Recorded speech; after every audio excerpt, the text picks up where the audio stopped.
All right. So we are now live with our second session of Monster of the Week, Texas Hell Country. Thank you for joining us, everyone. So let's do a quick recap about what happened last 2 weeks ago, actually. So, on the last episode of Texas Hell Country, our intrepid hunters found themselves in a race against darkness itself. As night descended upon the Texas Hill Country, a sinister chill pierced the air, heralding the arrival of malevolent imps bearing messages of doom. This foreboding omen drove our heroes to seek refuge in a secluded safe house near Canyon Lake, where the true extent of the demonic plot orchestrated by the nefarious Morax began to unfold. In a heart-stepping turn of events, our hunters were thrust into a desperate struggle against Silas, a cunning lieutenant of Morax whose malevolence knew no bounds. Amidst the tension, a shocking revelation came to light. Rosie, one of our own hunters, is the prophesied child destined to confront the darkness. The discovery added a new layer of depth to the narrative, intertwining fate with the fierce determination to thwart Morax's vile ambitions. The episode was punctuated by high-octane action, from a fiery explosion that rocked the countryside to a perilous high-speed escape, culminating in a confrontation that pushed our hunters to their limits. Each moment was charged with suspense as the hunters decoded cryptic messages and battled not just for their lives, but for the soul of the mortal realm itself. As the dust settled in the wake of their clash with Silas, the haunting image of Morax slow clapping on the hospital's television served as a grim reminder of the looming threat still at large. The episode closed on a note of somber resolve, with our heroes battered but unbowed, their spirits steeled for the battles that lie ahead. Does that sound all about right about what happened last time? Yeah. Sounds like It hell. does. Excellent. Round of applause for Aaron. Yeah, it's all coming back. All right, so let's do a quick health check on everybody. Where is everybody at from a harm standpoint? For those of you who are new to Monster of the Week, harm is kind of their hit points and where they might be on a level of okay to dying. Jade, you're at 2 harm. Yes. 2 out of 7 harm for Jade. Excellent. So still kind of okay. What about Buddy? I'm at 1. 1. Excellent. Rosie? 3. 3. Excellent. John? 5. Ooh, a little worse for wear for John. That's for sure. What happened to you, John? So a few things. Came to find out that after finding out that my daughter was the chosen one, and being confronted by a demon, I decided in my infinite wisdom that it'd be a good idea to stand in front of it, as a way to, try to show my daughter that there's nothing to be afraid of. So I was relatively singed, and am trying to account for that. Excellent. And what about you, Jim? 3 harm. 3 harm. All right. So we have a wide variety here of some horrible things going on for everyone. So I think it makes sense that you were told by the agency to return to the safe house at the end of the last session. So for this session, we've changed a few things with our overlay. So we have added the day, which you'll see on there on the screen on the right, and that is part of the phases of the Monster of the Week game. There are 6 phases individually that go from the daytime all the way to midnight, and those symbolize how things are going from okay to the end of the world, or the end of whatever the thing is at that time that may happen. I've also added the Polaroid Obscura, which is a way to see images in the game. If you're currently watching, you do see the safe house they were in last time, and where they are currently at right now. So I think when we last left off, you were given instructions to go back to the safe house, but Buddy went separately to go get some equipment. What'd you pick up, Buddy? I got 2-gallon jugs of holy water. I got some crucifixes, some silver, and I got some wooden spikes that I got blessed just in case. Excellent. That's very good.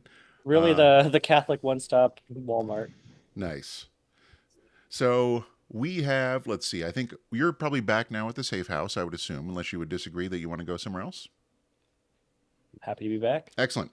So here's what we're going to do. I'm going to give you your filmic introduction to give you your sight of things to come. Remember, you don't necessarily know this is happening in-game, but you do know it as a person, okay?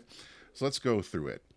Fade in from black to the hauntingly beautiful, rugged landscape of the Texas Hill Country under the cloak of night. The full moon casts a silver glow, painting the scene with an ethereal light, but something is amiss. A dense, impenetrable fog begins to creep around the ground, swallowing the landscape in thick white shroud. Visibility dwindles to mere feet, transforming the familiar into the unknown. The camera moves slowly, skimming the surface of the fog, revealing glimpses of the natural beauty of the hill country, a stark contrast to the unnerving mist that now develops it. The tranquility is suddenly shattered by the distant sound of metal clanking rhythmically against metal, the unmistakable sound of a locomotive's wheels churning against the tracks. The camera pushes forward, navigating through the fog as the sound grows louder and more insistent. There are no tracks here, no reason for a train to be. Yet the sound is undeniable, a ghostly echo from another time. Suddenly, from the depths of the fog, the spectral image of a locomotive emerges, its form barely visible, illuminated by an otherworldly glow. It races through the night, unstoppable, a phantom of steel and steam. As it passes, the camera pans to follow its path, revealing nothing but the fog it leaves in its wake. Then, piercing the night, the eerie sound of the train's whistle cuts through the fog, a long, mournful cry that seems to carry with it the sorrow of 100 lost souls.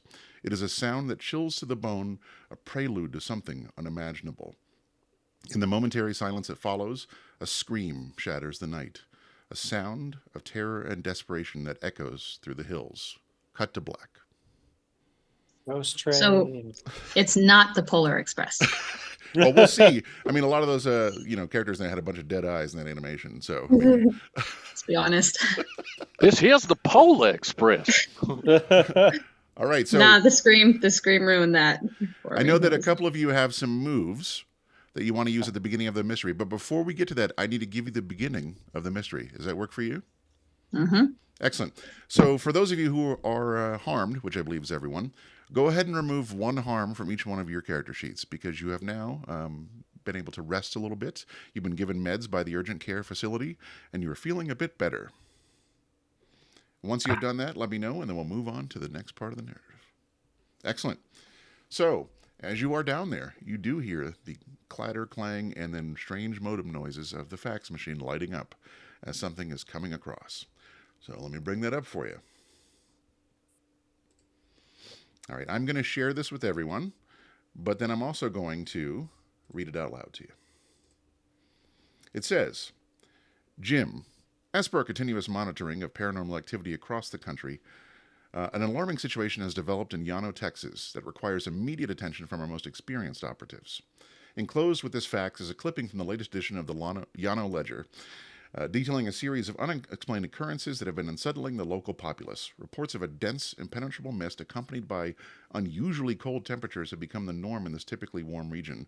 More disturbing are the accounts of a phantom locomotive, heard but never seen, save for the eerie whistle that cuts through the night. Given the nature of these events and their potential link to supernatural phenomena, we are commissioning you to lead a team of hunters to investigate. Your expertise of dealing with spectral entities and your knowledge of Texas lore make you the ideal candidate for this mission. Assignment details. Conduct a thorough investigation of the origins of the mist and the phantom locomotive. Assess any potential threats to the local populace and neutralize them. Report your findings directly to the Bureau for further analysis and action. Additional note. To aid you in your investigation, we have arranged for a new vehicle to be delivered to your safe house. It is equipped with the latest in paranormal detection and containment technology. However, it is very nondescript. You will find it parked outside, ready for your use. The situation has the potential to escalate, and we trust in your ability to handle it with your usual discretion and efficiency. Your team's safety is a priority. Ensure all necessary precautions are taken. Please do not hesitate to contact us for any additional information or resources you may require. We are counting on you, Jim, to shed light on this mystery and safeguard the people of Llano. Safe travels, the BGA. Protecting the unseen, safeguarding the seen.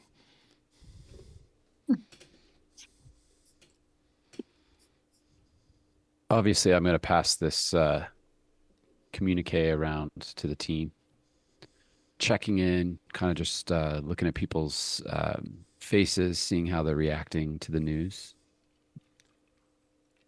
I want to look at this, and after a few days of rest in our little bunker there, I want to see if I can sense a premonition. Excellent. Now, before you do that, do you want the newspaper article that came with it?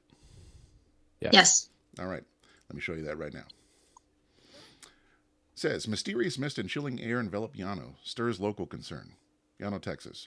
A peculiar phenomenon has swept through the small town of Llano, leaving residents wrapped in layers and peering through a dense mist that seems to be out of place in a place that is typically warm, the Texas Hill Country. Over the past week, an unseasonal chill has descended upon the area, accompanied by a thick fog that blankets the streets from dusk till dawn. Experts are baffled by the sudden shift in weather patterns, which has seen some temperatures plummet and visibility reduced to a mere few feet in some areas.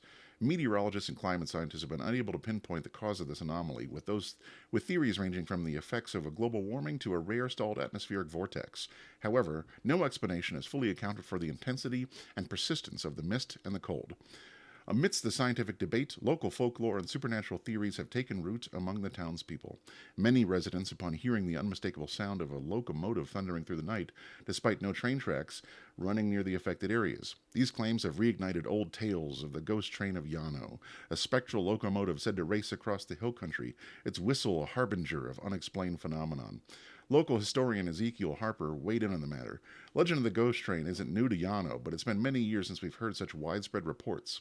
Whether you believe in the supernatural or not, it's hard to ignore the timing of these sounds with the mist and cold.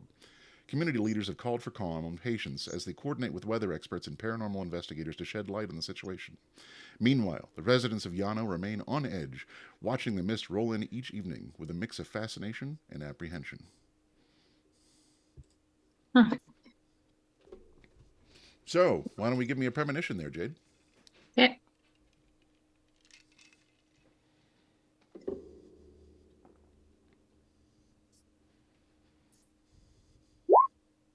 Well, advanced success. All right, so you can go ahead and tell me what that premonition gives you, Jade.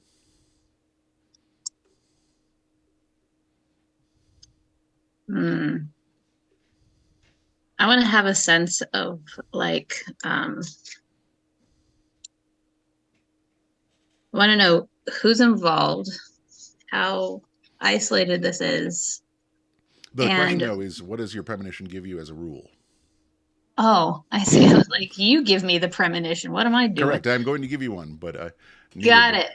I get a detailed vision of something bad that is yet to happen. I take a +1 forward to prevent it from coming true and mark experience if I stop it. All right. So you get a premonition of what appears to be the same town that you are going to investigate at night with an impenetrable mist, except you do see a spectral locomotive come into the town down the main street where there are no tracks, stop, and then all of like this host of ghostly figures exits from the train, and you hear mass screaming and hysteria in the town. Oh boy. As they're reading these aloud, Rosie starts feeling a little bit weird. She's had this feeling before, but has never like actually put any sort of name to it. But she's been a little bit weirded out by everybody saying she's the chosen one. So what I'm going to be using is Destiny's Plaything. And so I'm going to roll weird to see if I will have a useful detail about the upcoming mystery. If I do succeed, if I get a kind of medium success or mixed success, I get a vague hint. And if I miss, something bad will happen to me. So I will roll weird.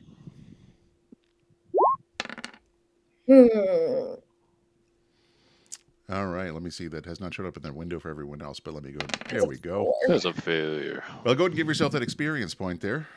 Okay. And is this an immediate bad thing happening to you? No, something bad is going to happen to me. So just at some point. All right, sorry there, Dad. Mulligan. He's Sorry, already not rubbing his great. brow. What about Buddy? Does he have a before I'm mystery gonna- move?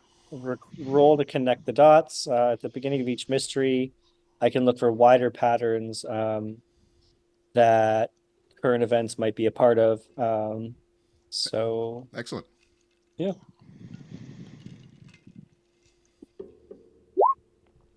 Success.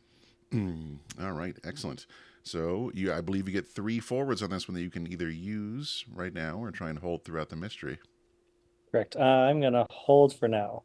Excellent. All right, so you now have your mystery ahead of you. You have some visions, and you have a new vehicle waiting for you outside. What would you like to do? Rosie, first, because my assumption is that John, my dad, is probably laying on a bunk because he's still fairly injured. Is just going to go up and ask him if he'd like some Sunny D before we leave. Oh, ain't you the kindest thing? Yeah, some orange juice should hit the spot. I wasn't necessarily resting the best. So she scurries up the ladder to go upstairs to the upstairs refrigerator to get it for him. Excellent. Well, thankfully you have not run through all the Sunny D yet, but you are running low. But yes, you Hmm. certainly pour him a Gotta ask wonderful for that. glass. Now, Hun, is there anything I can do for you? I mean, I can only imagine what the last day has been like for you, baby. I don't really know what to say right now, but maybe later. All right. At that point, John kind of like pats your head, and then he kind of puts his hand on the side of your face and says, "It's all going to be all right. Let's take it one day at a time." She leans into your hand. Oh. Buddy asks Jim if he can take a look at this new nondescript vehicle. See what we're working with. Can't wait to see it. I bet you it's fully loaded. Let's go upstairs and check it out. Excellent. All right, let me bring this up here because I went to the wrong screen. One moment. There we go. All right.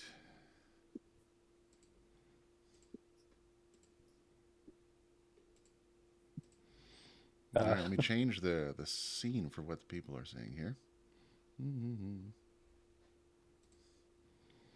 All right, your new company ride is shown up here. It is this glorious beast. Yes. Oh yeah. It looks Shotgun. armored. Look at that paneling. It's got that faux wood armor on the side of it. It has like the cigarette plate, like the thing in the door handle. You know what I mean? So we do have the early Ashtray. 1980 station wagon with a beautiful wood veneer on the side. Yes. I drove one of those in high school. 901, Bob. Now, Jim, you know the kind of fuel economy you can get one of those is leagues better than that Humvee of yours. We'll see, because I have a feeling it's heavily armored, and that might weigh her down a bit. But I can't wait to give her a spin. Jim would like to walk to the back, open the back tailgate, and gently press on the bottom and see if it opens up and if there's any fun stuff they left for us. It does open up. You do see what appears to be 2 shotguns, a tire kit, and a bag of Funyuns. Yeah. Yes. Now, Put the Funyuns in this time. Now, Jim, do they happen to have any first aid kits that have a non-slip grip to them? We should probably How dare you? How dare stop you? and get some non-slip tape and just probably put it on most of the things that we're going to need. Since Well, at least some sticky tack wouldn't hurt. Maybe some tar or something to really just like really get a good grip on it. You don't want that stuff slipping out. absolutely, Is there anything you guys mission want to critical. take with us from the bunker before we head out? Was there duct tape? Yeah. Oh, are we heading out? I was just looking at the car. All right, let's Oh, get some well. stuff. I think we're gonna have to go to Llano pretty soon. So what is your plan of action when you get to Llano? I think I don't we'll know. get I think talking to Ezekiel Harper might be a good start. Say we should find Ezekiel. Now, Jim, if I recall correctly from the facts that you had said, would it sound like your company might have had some ability to detect the supernatural? Do you believe that might be an active thing that we can try to do as we roll into town? I'm able to use this communication with the agency sparingly, and I do believe that they would make every effort to give us all the pertinent details up front. And given that there's a distinct lack of details, makes me think that they don't know very much what's going on and are counting on us to dig in a little bit and at least understand the origins and potentially assess the threat of this situation. I think my daddy's asking about it said something about like detection equipment though, like the technology part. Yeah, no, you see, Rosie's got a way with words that I don't. See, I'm used to seducing women in bars, so you'll forgive me if I don't earmuffs, come Rosie. across. No. So you do notice that in the back of the vehicle there is a box that says detection equipment. Shit, I missed this the first go round. Here you go, John. We can That was check this easy. on the way. Now, is it an active thing like sonar, that they got on submarines, or is it something that's more passive? Well, it's actually a something- cardboard box that they wrote in black Sharpie, detection equipment. Please tell me that neither detection nor equipment is misspelled and a letter is backwards. that would really just put a. DEK. Rosie, is this one of your class projects you put back here? Now, Jim, you have got to give her more credit. She can do things with construction paper and computers that you would blow your mind. Would you like to look in the box? What's in the Yes, box? please. In there is another phone to make cell phone calls with your giant brick phone.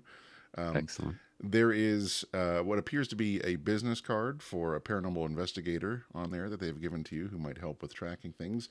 There's also an audio meter, a temperature meter, and then a small video camera. And by small, it's 1993, so, it's not exactly small. Like but shoulder mounted. that's right. I mean, it's not much, John, but this is what they're giving Oh, us. to hell, I start. mean, I got an 8mm, probably takes better pictures than that shitty-ass video camera you got there. But I'm just going to point out that if it's in a box called detection equipment, that maybe it does more than a normal camera. Ooh. well, honey, you see, that's why we don't. That's why public school's doing you good, because you're having to put two and two together where people won't be able to do that. Rosie grabs the camera and attempts to turn it on and see if she can. Does it have a screen? I don't know. I don't know how. Does it have a sticker on the side that says something about infrared? It says nothing about infrared. It looks like a normal video camera, and it does have a little ocular piece that you'd use as a viewfinder instead of like the side fold-out piece. But when you turn it on, you notice that it looks a lot different. It almost looks like thermal imaging, but it's not thermal. It's like seeing something else that's there that isn't there at the moment. In fact, as you Spectral imaging. as you swipe it around, you see what appears to be the image of, it's almost like a humanoid form getting its head ripped off. Does it look Oh. Hank-like? Well, that escalated quickly. Oh no, It's but there's Hank. no humanoid form there with you right now. Oh, but it's not like It's the after effects of Hank getting his head ripped off. The ghost of Hank. What up, Hank? He was a It good, seems to he be was a good playing on a agent. loop. Is it Ooh. only showing up when I pan over Yes. the okay. Rosie's like, I think this is gonna show us things we would not normally see. And she hands it to her dad and pushes his face towards the Hank location. Oh, good lord! What? Oh, that is graphic, honey. Please don't look at that anymore. Now, Jim, yeah, your friends at the agency do appear to know what they're doing. It does appear to show what has happened in the past, so that does seem like that's going to help us. Though we might want to conserve the battery if we can. So I'm just gonna turn that off for now. There is also a note with it and a battery charger that's ginormous. It's a very big battery charger. And it says that this has limited usage per 8 hours of charging. You can get maybe 3 minutes of spectral imagery. Mm. 8 hours of charging for 3 minutes. That It's is correct. amazing what Is they there- what is they there- can do with technology these days. That's Oh that's my just god, incredible. it's amazing. It's Can you phenomenal. imagine? No. You know, computers used to be the size of a room. Now they got them where it's like, it fits on a table. It's incredible. amazing. Is there a tape on the inside of it? There is no tape. There's no tape. It's just a. Okay. What would be a tape has been replaced by other technology that you don't recognize. Okay. Now, Jim, with all this government funding and stuff that you got here, do you think they could get us a proton pack with all these ghosts we've been encountering? What did you say? Proton pack. Don't cross the streams. Don't cross the street. Are you referencing the summer blockbuster Ghostbusters by chance? Because just this is might- real life, Buddy Walker. Wait, Yeah, there's buddy. I Walker. mean, It's no time for jokes. wait, is this I'm based off not a true joking. story? I'm not joking. All this stuff that we keep getting is so high tech. I'm like, they got to be able to create some of this somewhere. I'm sure that Buddy probably saw that on like a BBS forum somewhere about how that movie was actually based on a real life thing. At least some of the weaponry might have been. I've heard whispers, and I have a feeling our buddy Jim here might know how to get us get his hands on some. I actually will fill out a requisition form. However, we've Oh, got to geez. find this spectral situation before we can even hope to catch it. Why don't we get a move on so that way we can start interviewing people? Because I have a feeling time is of the essence. And you know we're gonna have to play this. We're gonna have to use our 3 minutes wisely on this thing, like when the locomotive stops. I'm so Rosie's thankful my daughter's here. I'm so sorry. Dave. I thought I had to stop Not- myself. John, You keep me honest, baby. I love you. Mhm. All right. Sometimes too honest for my preference, Dad. Yeah. Jim hops in the car and turns the engine and revs it a little bit. And he's hopeful that he's going to hear much more than the stock engine that came in this baby. It definitely sounds a lot louder, almost like there's maybe a V8 in there. So. Ooh. Ooh. Yes. And there is also a beautiful 8-track tape player. Oh, damn. Ooh, baby. Rosie's gonna run back in Bird. to the house. Are there keys to this bunker? Like, how do There are keys, yes, to the cabin. to the cabin? Okay, so she's gonna run back in, grab her JanSport, and throw some first aid kits in there. Make sure she has her bubble tape. And then she will come back up and grab the keys to lock it up. and Grab bring some it duct out to tape them. while you're in there. And your tracker. All right, keeper. we'll do. Grab some duct tape too. Also, grab the last of that Sunny D. Yes. Okay. And she comes out holding that like she is holding a bottle of liquor because she's like imitating her dad. So backpack, Sunny D. You don't have to go galvan, you know. I don't go around parading it like that. You know, I tend to enjoy myself, yes, just as much as the next person. That doesn't mean you got to make a show out of it. Mm. Do you have a little package of candy cigarettes also, or? All right, so No, she used to do that and it pissed me off. But, As he's smoking one actively, yeah. so is the plan then to try and link up with Ezekiel Harper? Is that first plan of business there? Yes. Is that the the name on the business card in the package? No, it's actually a different person inside of there. The one inside of there is Simon Clark. Wait, do we know who Simon Clark is? You don't? Outside of the The business business card card. that they gave Yeah. Does it say paranormal investigator? on you. It does. Okay. Oh, so we need to see Simon Clark at some point too. There you go. All right, let's roll. All right. So you all pile into this beautiful beast of a vehicle and make your way to Llano. Sorry, just wanted to clarify. Jade, are you riding shotgun as you had called previously? Oh yeah, I am. All right. Oh, also really quick, they had given pain meds to us for John and Jim, I believe. And so I grabbed those too because I know my dad's not okay right now. You're so sweet. So considerate. Yeah. It's very kind. The best of us right there. All right, let me get a view of Llano as we're driving there. So as you are getting closer to Llano, a few things have happened. It is starting to become a bit colder, and you notice that just the area of where Llano is incredibly dark. It's not necessarily night dark, but it's pretty close. So the other good news is you have now switched to shadows. So the day has moved forward. You are now in the second phase of your game. Let me bring up your picture of Llano in here. When I go into the correct window, it'd be amazing. now, what did the radio station say the temperature is supposed to be in Llano today? I don't know if they can predict that anymore. They can't really predict it. They said somewhere between, I think, 45 and 69 degrees. Quite a range. All right, I now have Llano up on the screen for you. Ooh, cool. Looks like Portland. Ezekiel Harper is the town's historian, and his office is off of Main Street. And Main Street is where we suspect the locomotive is going to appear later tonight. Not necessarily tonight, some night. Okay. Hope it's not tonight. Should we start with Ezekiel since we're kind of coming up on Main Street here? Yeah, we do. Yeah, let's step in. All right, so you find his office. He's just kind of sitting there, kind of going through some documents. Looks like maybe some old books and newspaper clippings. And he sees you walk in. Hi, yeah, can I help you? Rosie's gonna saunter up and be like, "Hello, we're here about the train." Great. Well, are you here on a field trip, little girl, or what's going on here? Do you see the rest of my class?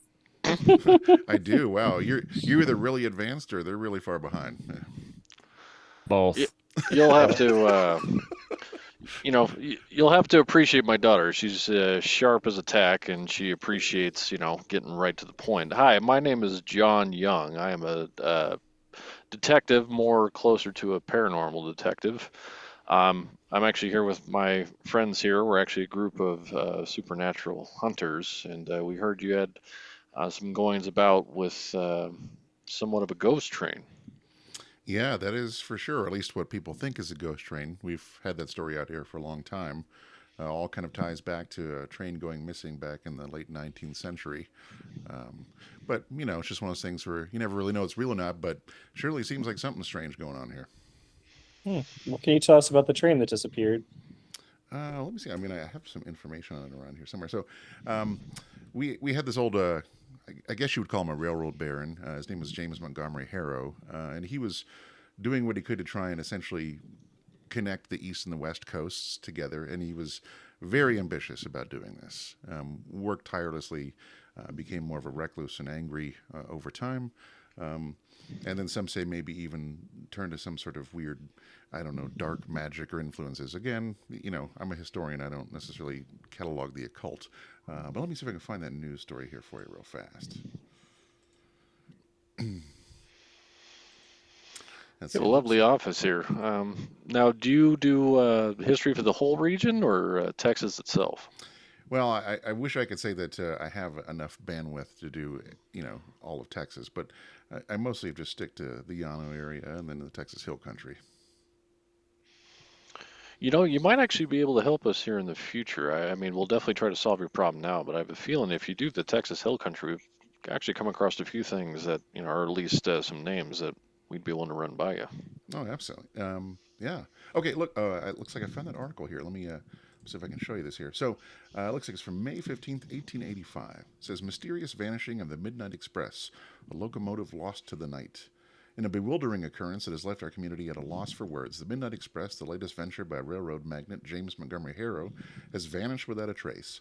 The locomotive, heralded as the crown jewel of Harrow's ambitious rail expansion through the heart of Texas Hill Country, embarked on its maiden voyage last evening under a sky lit by a full moon, only to disappear into the ethereal mists that blanket our rugged landscape. Witnesses at the departure station recount the steam engine's departure was met with fanfare and celebration, with Harrow himself aboard, toasting to the future prosperity that the rail line was to bring to our region. Yet as the clock struck midnight, a chilling silence fell. The train, expected to steam through the valleys and emerge by dawn, simply vanished.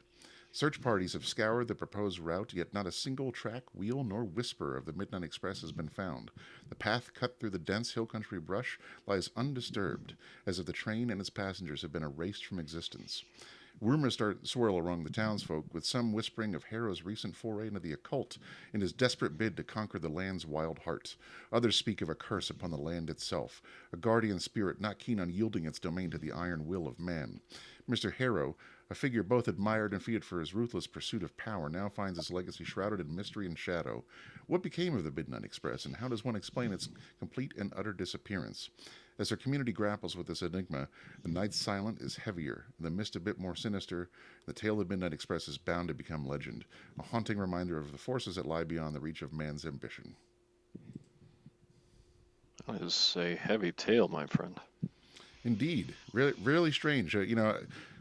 I guess you could maybe go down the Occam's razor route if he had gone somewhere else, maybe just, I don't know, ran away with money or people. But literally nobody has ever seen that train. Where did the tracks go? Are the tracks still there? The tracks have been pulled away a long time ago. A lot of folks don't know. There's, I think, some guesses about where it could possibly be, but there's nothing that's still there within the ground itself. I'd like to use one of my connect the dots. All right, which one would you like to use? Is this connected to previous mysteries we have investigated? It is not. All right. Oh, let's see. I think I have another article here. Let me look here real fast. While he's looking, Rosie's going to go to the window and look up into the sky to see where the moon's at. Like, where being what phase? Well, it's actually not night yet, so you can't quite tell. It looks like it's night in Llano, but it's actually not night in reality. Now, Mr. Harper, while you're looking that up, was there anybody that didn't want the train to come through? I mean, were the townsfolk upset? Was there anybody that was looking at this particular thing based off of counts and just didn't want that train to go right through the middle of town? Sure, a lot of folk are resistant to change, especially when that change comes, at maybe the result of little progress or a lot of progress on the backs of their hard labors and the loss of their lands to eminent domain. But there wasn't any necessary villain that anybody knew about. A lot of people in town, worked and allied with him, but he was a brutal taskmaster. Let's see, I think there's another gentleman here. Oh, here's that article. His name was Thomas Wentworth. He actually was somebody that worked with him. Let me see if I can find that for you real fast here. Let's see. Oh, here we go. Looks like it's from June 14th, 1884. Local hero Thomas Wentworth, recognized for bravery on the rails. See, in an era where the steam locomotive reigns supreme, connecting distant corners of our great nation, it's the courage and dedication of men like Thomas Wentworth that keep the wheels of progress turning. Yesterday, amidst the clangor of steel and the hiss of steam, Wentworth, a foreman overseeing the ambitious Hill Country Railroad expansion, was heralded for his remarkable bravery. During a routine inspection along the newly laid tracks that snake through the rugged terrain of the Texas Hill Country, Wentworth and his crew encountered a precarious situation. A section of the track, weakened by recent heavy rains, gave way, leaving a gaping chasm on the route scheduled for the inaugural journey of the Midnight Express, a train project spearheaded by the esteemed railroad magnate James Montgomery Harrow. With little regard for his own safety, Wentworth led a daring effort to reinforce the compromised section, working tirelessly through the night. Thanks to his quick thinking and leadership, the potential disaster was averted, ensuring the safety of the inaugural run and solidifying the reliability of his critical route. For his unwavering commitment and heroism, Wentworth was presented with a token of appreciation by Mr. Harrow himself, a silver pocket watch engraved with the Wentworth name. This gesture, symbolic of the time's relentless march and the indomitable spirit of those who seek to tame the wilds of our land, was accepted by Wentworth in the humility characteristic of a true hero. This project is more than steel tracks and steam. It's about connecting people, bridging distances, and overcoming the challenge that this land presents to us. Wentworth remarked during the ceremony, "I'm honored to play a part in this endeavor and grateful for the recognition. But it was a collective effort. The crew deserves much praise for their hard work and dedication." As the Hill Country Railroad expansion continues, it's clear that it is not just the landscape that is being transformed, but the lives of those who toil upon it.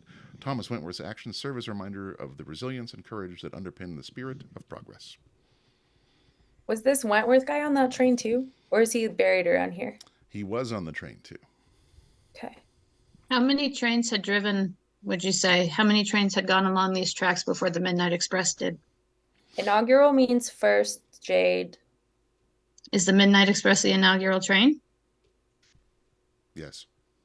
So this track was built. It was built on an area of land that produced a chasm after heavy rains. And then the Midnight Express went. I assume no other trains went after that, and then they tore up the railroad.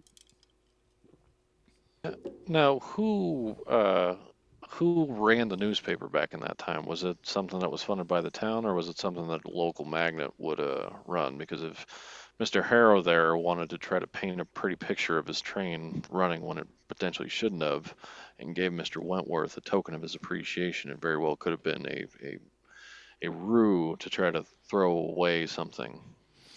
So at the time, it certainly was not owned by Harrow. That was really more of the muckraker time of American investigative journalism.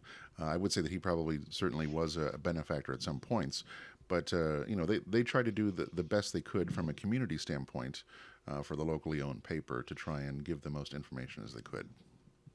Do we have any information on where the chasm was that they had to fix? They do not have any records of that right now.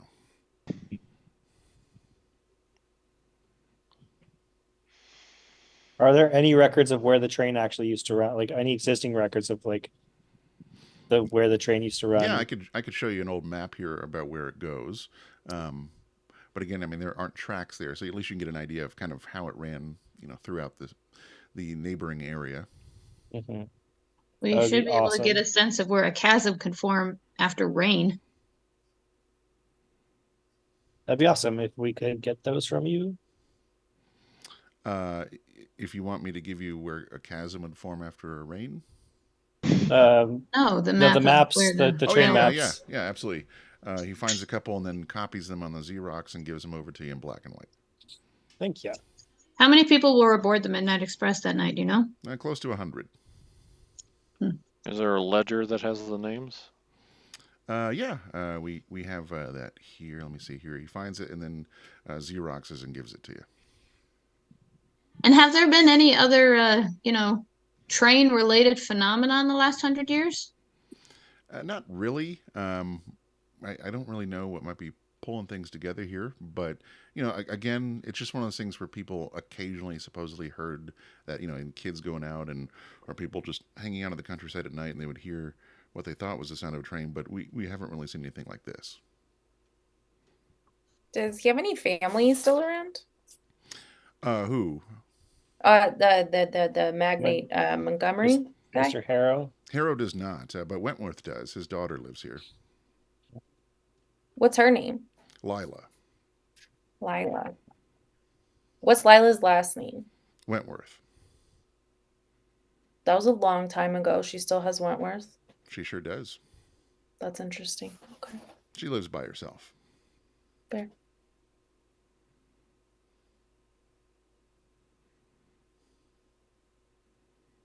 All right, well, it seems like I'm talking Um, to the group real quick.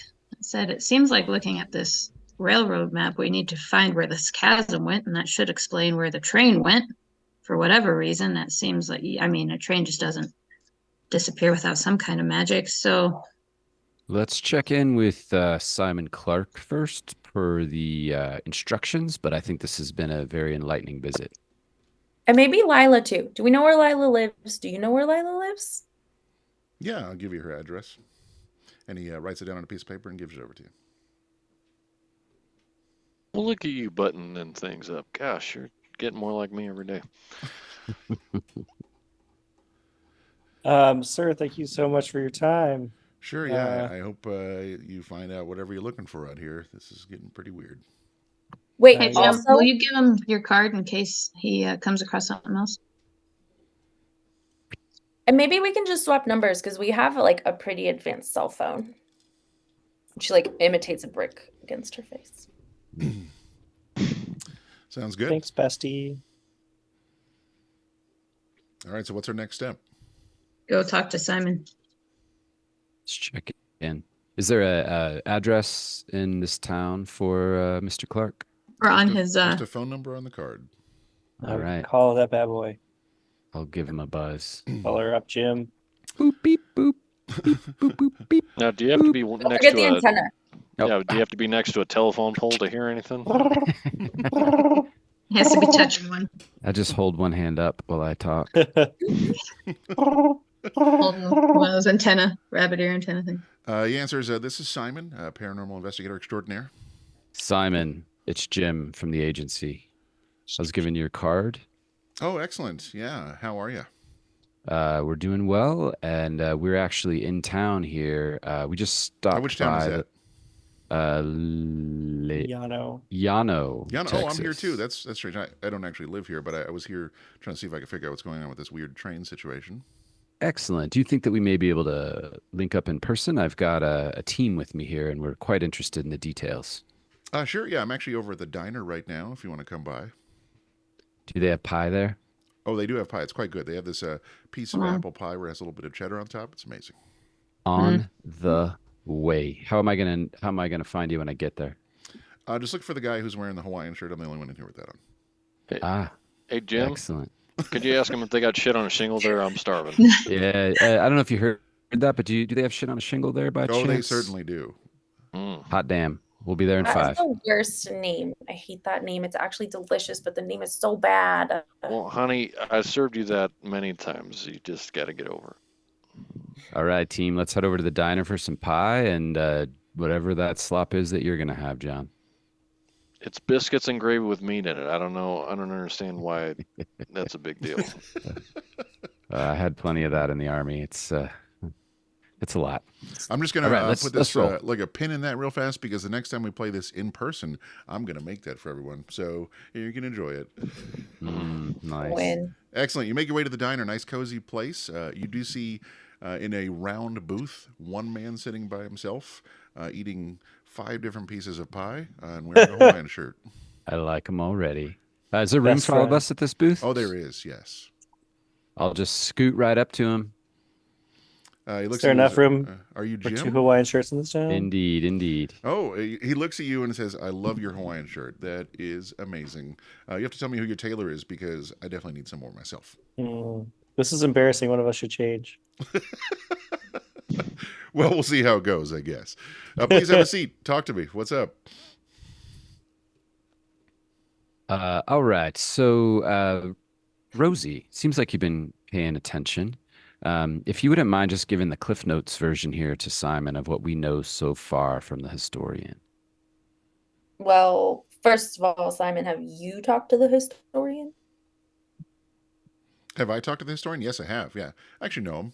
He probably knows most of this. All right. Let's Our put everything goals- on the table. Our goals are to find where the train tracks were initially. I also have some questions about the sinkhole situation here. And also Lila Wentworth. Have you spoken to her yet? I have not spoken to her, but I guess maybe before we go down any of these rabbit holes, I guess I have a few questions for you. Why do you care about sinkholes? And then what do you know about the ghost train so far? Anything more than what I know? I Well, care we don't about know what you sinkholes know. because it might be where the train disappeared to. Hmm.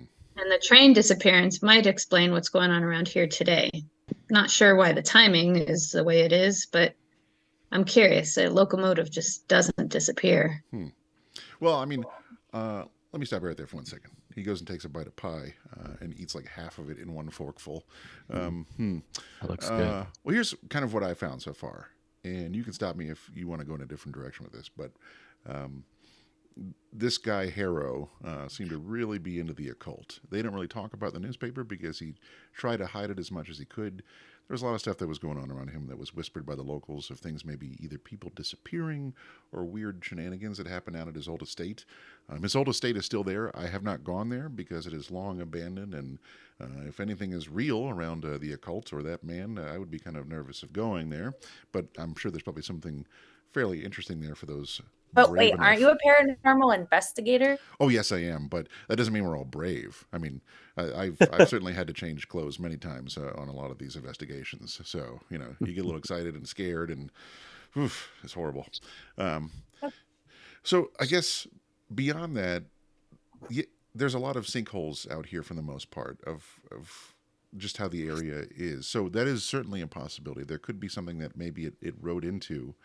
But I did read the old story, the Wentworth story of him fixing the sinkhole together with everyone, and I'm not getting a whole lot of paranormal tinge off of it. It is possible. I don't know a whole lot about it, but I can tell you kind of what I've found.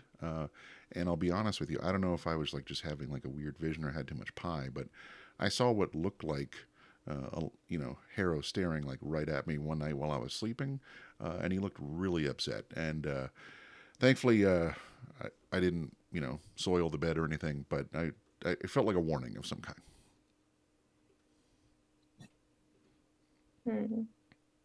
Interesting. While this is happening, Jim's actually gonna flag down a server in the diner and see if we can get another round of pie for the table.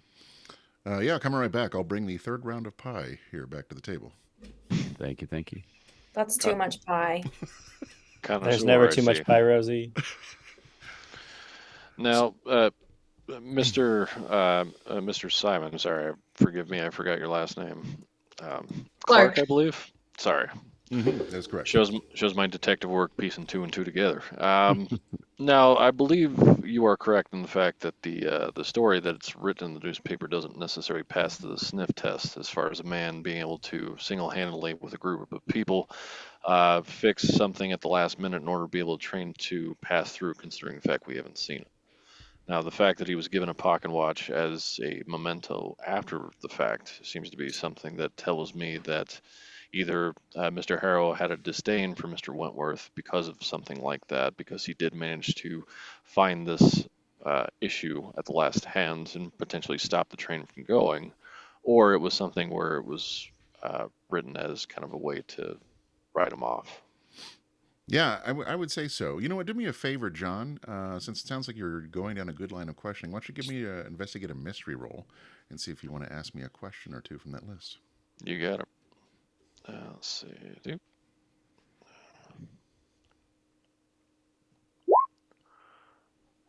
That is a failure. All right, well, be sure to go ahead and give yourself another experience point for that one. And then no questions there. But what I would say to you, John, is that I have my own theories about what's going on here. I don't know this. I can't substantiate it. But I feel like he was dabbling a little too much in the occult to whatever, ends he was at pushing this railroad out on time and conquering the vast wild. And he might have invited something over that he shouldn't have. And it probably took his life and the life of everyone on that train. So they were like sacrifices? I think so. I don't know that, but it's just strange to have that many people and a train go missing with no physical evidence whatsoever, including things like sinkholes. My thought, though, is that if you can find anything at his house, if you go there, or if you can find anything with the Wentworth woman that you mentioned, let me know about it, because I have some ideas of maybe ways to do some banishment or something that might be able to help us stop whatever's happening here. So Simon, why would James Harrow be looking at you in a menacing manner? What have you found that would, upset the soul of James Harrow? Because I'm the only one I think that's here that believes that this is a supernatural thing, and I'm trying to stop it. Everybody else here doesn't believe that. But that guy over there in the Hawaiian shirt sitting with you, I'm sure that he knows what I'm talking about when people look at you all crazy, when they think that they think you're talking nonsense. But I think Harrow knows I'm not talking nonsense. I see you, brother. I feel seen. Are conspiracy theorists always wearing Hawaiian shirts? Is that how you guys recognize each other in public? I mean, sometimes. Dotson. We got Dotson here. Can you imagine their conventions? I mean, the most amazing affairs, probably. I mean, do all gumshoes have a drinking problem, John? Absolutely. You seen some of the Yes. shit that I've seen? They do, in fact. Ooh, that came right back around. Ooh, okay. Tell you what, we'll switch jobs and I'll hang out in my underwear on the internet all day. We'll see how you do. Mhm. I vote we don't try that. I mean, hell, that's my Sunday. Am I right? Anybody? That's right. A No? third round of pies does arrive at the table, including an extra pie. It looks like a small piece of cherry pie with some ice cream on top for the little girl. Enjoy. Thank you. Now, sir, do you believe at any chance that this specter might be coming after you specifically? Do you believe that your life is in danger? I think whatever is happening is coming for everyone in this town. I do feel like I'm in danger, but I think everyone else is too. So, I mean, I have some ideas besides what I've already told you. If you want at some point in the evening when it gets darker, we could try and maybe see if there's any sort of ectoplasm on the ground, and maybe we can track some of the tracks that don't exist anymore to see if it shows us where a train might be going. But beyond that, I think that your best bet is either to maybe hang out with me at nighttime, go visit the Harrow Estate, or check in with the Wentworth lady. God damn it, it is Ectoplasm. like Jim, I told Ghostbusters. you we needed the proton packs. All right, I'll get on that requisition. For the Deb, record, if he requests that and that doesn't exist, they're gonna think he's an idiot. They might you ain't already wrong. think that. He's requesting it, which means it does exist. Now, do you have a way to protect yourself, Mr. Clark, or do you believe that there's a best way to protect yourself from a poltergeist like this? I mean, I try and keep about 7 to 8 different religious symbols around my neck at all times, hoping that one of them might work.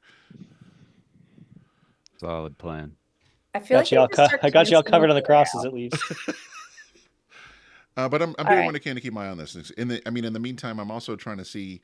I have some books I need to go back through in my van over different binding rituals and banishment rituals, because if there is truly any sort of malevolent ghost out here, it's not going to just go away by shooting it with a gun. We need to find some steps here in order to do it. So I guess depending on what you do, I'll certainly do this throughout the evening and work on what we might need, but I probably can't get it to you earlier than the morning.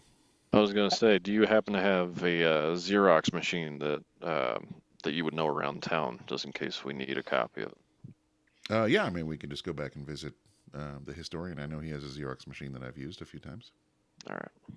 I've got some questions. So, number one, you're saying you will come with us to the haunted house if Oh, we no, go with I'm not going to the haunted house. But if you want to go check for tracks somewhere, I'll go with you to do that. And I'm certainly happy to again do some research for you to see if I can find anything out. And then in terms of the research, if you could just let us know if you have a grocery list of things we need to get. Buddy's really good at getting stuff. Excellent. Yeah, I know there's probably quite a few things that we're going to need. I can give you a full list tomorrow morning. Oh, I know my other question. Where's the moon at like right now in its like phase cycle? Oh, let's see. Right now, where the moon would be. I don't think I've checked that yet. I think they were pretty close to a full moon. I think maybe about a week off from that or so. Okay, thank you, sir. And then Rosie like tries to flag down the waitress again for a task or something. The I'd waitress like comes to- over. Yeah, what's up? Miss, do you happen to know Lila Wentworth? Yeah, I mean, she comes in here and eats from time to time. What's her favorite type of pie? Ooh, she does love a good coconut cream pie. Could we get a whole coconut cream pie, and can you put it on third round of Pie Boys tab, please? How old are you? Hey, listen, little girl. Thousands I'm of a years paranormal old. investigator. I don't make that kind of pie money. You know what I'm saying? 3 rounds of pie is a lot of pie money. All right, I'll get you this time. But anything else like paying for copies or something, that's coming into your pockets. Thank you. I'd like to roll to investigate a mystery. Tell me what you're doing to investigate that mystery, my good man. What I'm doing to investigate it? Yes, we must always have the action before I give you the roll. That's where they get you. That's where they get that us. whole describing thing. Yeah. Well, I want to figure out what sort of creature it is if it comes from the occult. So, who Well, has an? You tell me, you as a conspiracy theorist, what you would have at your disposal in order to find out that information. I have net friends. You do have net But friends. I want to know how Simon ended up here. Like, how do people know about this? That Simon, this guy in a Hawaiian shirt, your kind of type, like, where is this being talked about? And why did Simon show up here? He's not from here. He doesn't live here. This isn't a happy coincidence. He came here the way we did. So, buddy, what else is going on? What else are people saying? Well, How I would many be other happy to people give are going you to come an hunting answer for on that answers for the a way we moment. are? I'd be happy to give you one answer real quick before we get Buddy's answer, but it was in a newspaper that was published and readily available for people to read and then be concerned about. Well, right, but there's more than one paranormal investigator in town. More than likely, yes.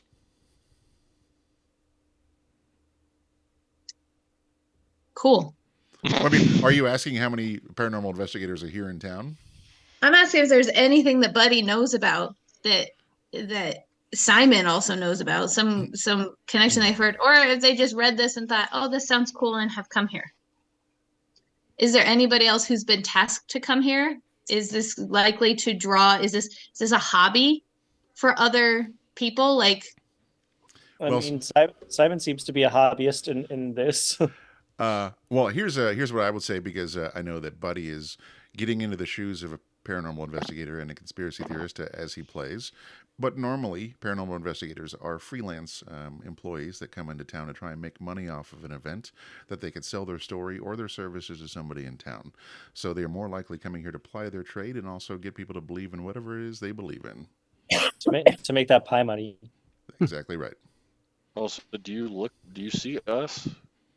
Do you see, we're not necessarily the easiest band of brothers that people will be looking at, so it takes all kinds. That's right. So what is our plan of action then, folks? I want to connect to a net friend. Ooh, all right, let's do it. Now, tell me about how you're doing that, because it is specifically called a net friend. Do you have some sort of really old, shitty laptop with you, or what are we talking about? Oh yeah, I forgot we're in the 90s. Never mind. No, you can still do it. I just want you to tell you me are- if you're pulling out some Just like 10-pound this laptop or what's happening. Yeah, but buddy, you're welcome to use my phone if you'd like, if you know that person's number. I don't have their number, but does that car have any, like, does the car have a computer by chance? It's got we'll a say that you probably 8-track have a laptop, player. right? Since you are somebody who has net friends. So I'm just going to make the assumption that you do have a computer, an old computer, and I would assume also that Jim likely has an old modem that attaches to a cell phone that could be able to make any sort of connections across the interwebs.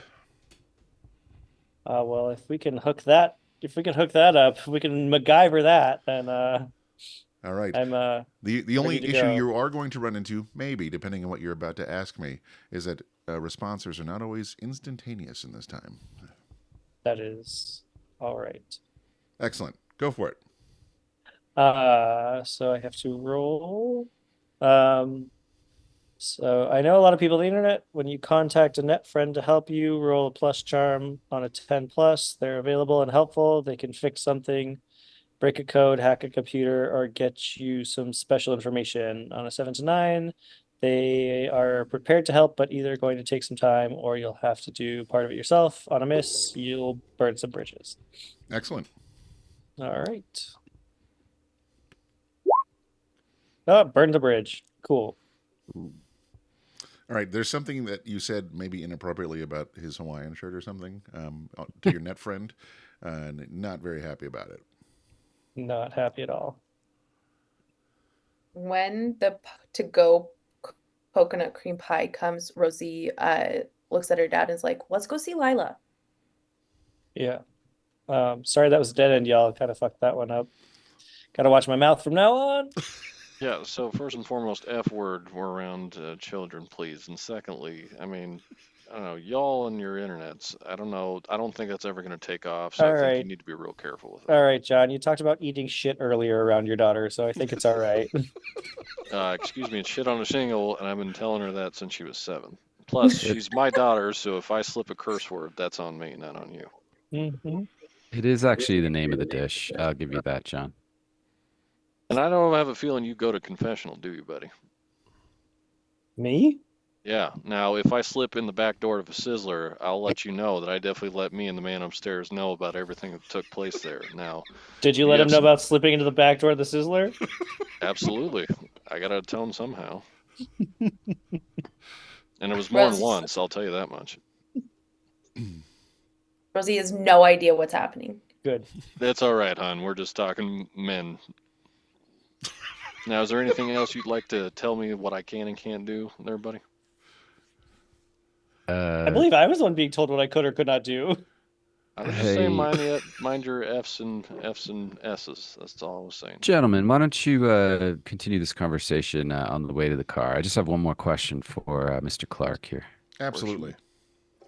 This is a long shot. It's just something that's kind of stuck in my head, but has any of your investigation or any whispers have anything to do with like a spectral schoolhouse?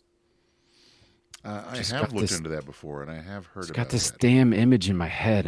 I can't shake it. I definitely have looked into that before. It's certainly on the hobby list of things that are kind of the weird ghost stories of Texas. Yeah. All right. Well, if anything comes up on that category, will you please make a note to reach out to me? Yeah, let me know. I'm happy to do so. I don't have a whole lot of time to look into it right now with all the other research, but if you need some help with that in the future, I'm happy to do so. I may call in that favor. Thank you, my friend. Absolutely. And be safe. Thank you. You too. He continues eating pie. Oh, are we meeting you back here in the morning? Yeah, I'll be here. Just come back here. We can have some good breakfast and go over what I found. Do you eat pie for breakfast too? What's that? Buddy and I both would like to know if you eat pie for breakfast. Depends on my mood. I usually like maple logs. Fair. Those are good. They got any bear claws? They don't have any fresh bear claws right now, but I'm sure there'll be some in the morning. Oh, that's what I meant. All right, we'll see you here in the morning. Perfect. So is our plan to go visit Lila then? Indeed. I have pie. All right. And then what's our plan of attack when we get there? Eat her pie. Say hello. No, don't eat her pie. The pie is for feed. Hey, Rosie. You have to be invited in before you eat pie, my friend. Oh, okay. You cannot just simply start by eating her pie. Good times, everyone. You have to set the table. Wait, this seems like you're not talking about pie. He's talking about pie. Let's get in the car, everybody. Something learned in the back door this isn't. All right, so you get in the car and head out to the Wentworth house. It's just a nice, modestly appointed home. It seems on a nice, quiet street. And you arrive. As you get there, it is seemingly getting colder than when you first got here. Not just because of the night, but there's just something about it that seems strange. You also notice that there's a dog in a nearby yard that is just ferociously growling at you. Does not like your presence whatsoever, but it's almost like a hard to describe anger. Not the usual kind of protective dog, but a dog that seems scared. I'm going to try to read a bad situation as we pull up. Go for it. You got like Cujo or something? All right, what'd you get for me, John? It hasn't shown up with the dice ruler of doom I got a yet. 10. A 10, all right. Well, let's get some questions here from you. Okay, so what I can see is, from what I can tell, what is the biggest threat that's happening right now? I would say the biggest threat would be that dog of not getting closer to it. But you can also tell that things are changing around you. It's not just that there's necessarily an immediate danger, but that things are becoming a little more challenging. And with that being said, we are now going to sunset. Okay, with that, I'm going to hold the two other questions since I rolled a 10. That's right. We are at phase 3, my friend. Dad, that dog looks really freaked out. Did you know dogs get really freaked out before like earthquakes? Did you learn that in the school? I did. God. Did you know the human head weighs 8 pounds? Dogs and beasts can smell fear. Did you say it in that voice too? All right, so before you creep this lady out with your pie talk, how exactly are you approaching this door conversation? Well, Rosie, do you want me to take the lead on this one, or do you feel pretty confident that you have it in tow? I can go up and give her the pie. Well, I'll be honest with you, a little young girl in the midst of a cold temperature evening with a dog that's barking, I can't imagine a pie is the first thing that's going to be on her mind. So, like a scene out of The Shining or something. Now, is the dog on her property or is it someone else's yard? It's the neighbor's dog. It's on the other side of a fence. I'll just stay with you. Okay. Jim, you want to offer some backup just in case? You got your sniper rifle, right? Yeah, I'll stay by the car. But I trust that if as long as John goes up, Rosie will be sufficiently protected, and John, obviously, you just signal if you need anything. We'll come running. John's still like bleeding from the head, so just as long as somebody's got like that dog covered. Well, the dog's behind a fence. Pain meds, Dad, by the way? I have some pain meds if you need them. Yeah, no, my visions get, a little blurry, kind of goes in and out, but, I'd say for the most part, yeah, if you give me something to kind of take the edge off, I wouldn't mind that. And you think that's to protect she her? pulls some pain meds out and then like the Sunny D that's left and just hands him those two things. And then she's like, when you're done, I'll give you the pie for the good lady. Okay, I'll tell you what, why don't you just hold on to that? We're going to need to kind of, we're going to need to butter her up a little bit if she's going to take some pie. Okay. While you're having this conversation, you feel on your back what looks like a very bright light in blue, and you hear the loud screech of a train whistle. When you look behind you, you see nothing.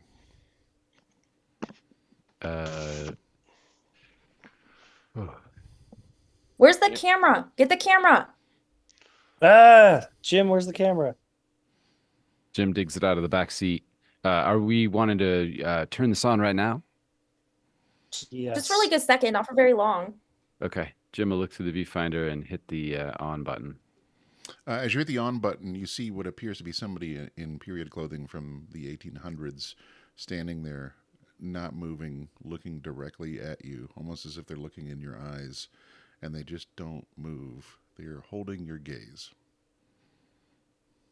What do you Turns off see? camera, slowly lowers it about 5 feet, at my 12 o'clock, there's a fine gentleman from the, I'd say, 1880s just staring me down. Now, would you happen to be able to give a description of, was he well-to-do? Was he a commoner? Did he have a pocket watch on him? Did he look like somebody that worked the railroad? Do you have anything more than that? So what you can tell is that it is at least more of a like an outline from the stamp. Like if you were to look at some sort of chroma key change in reverse. So you can't tell 100%, but more than likely it's just kind of a probably more well-to-do. Yes. I bet it's Harrow. That's exactly what Simon said happened to him when he got onto anything, so it's probably Harrow being super mad. Which also could be a good sign. Perhaps we're on the right track. I Yeah. would like to suggest the Young family goes up to the porch. I'm getting the creeps in this neighborhood right now. All right, I'm going to use another one of my holds at this point, Go for it. and say, are there any dangers that we haven't noticed? Yes. So even though the camera is now off, it doesn't mean that that ghost has disappeared.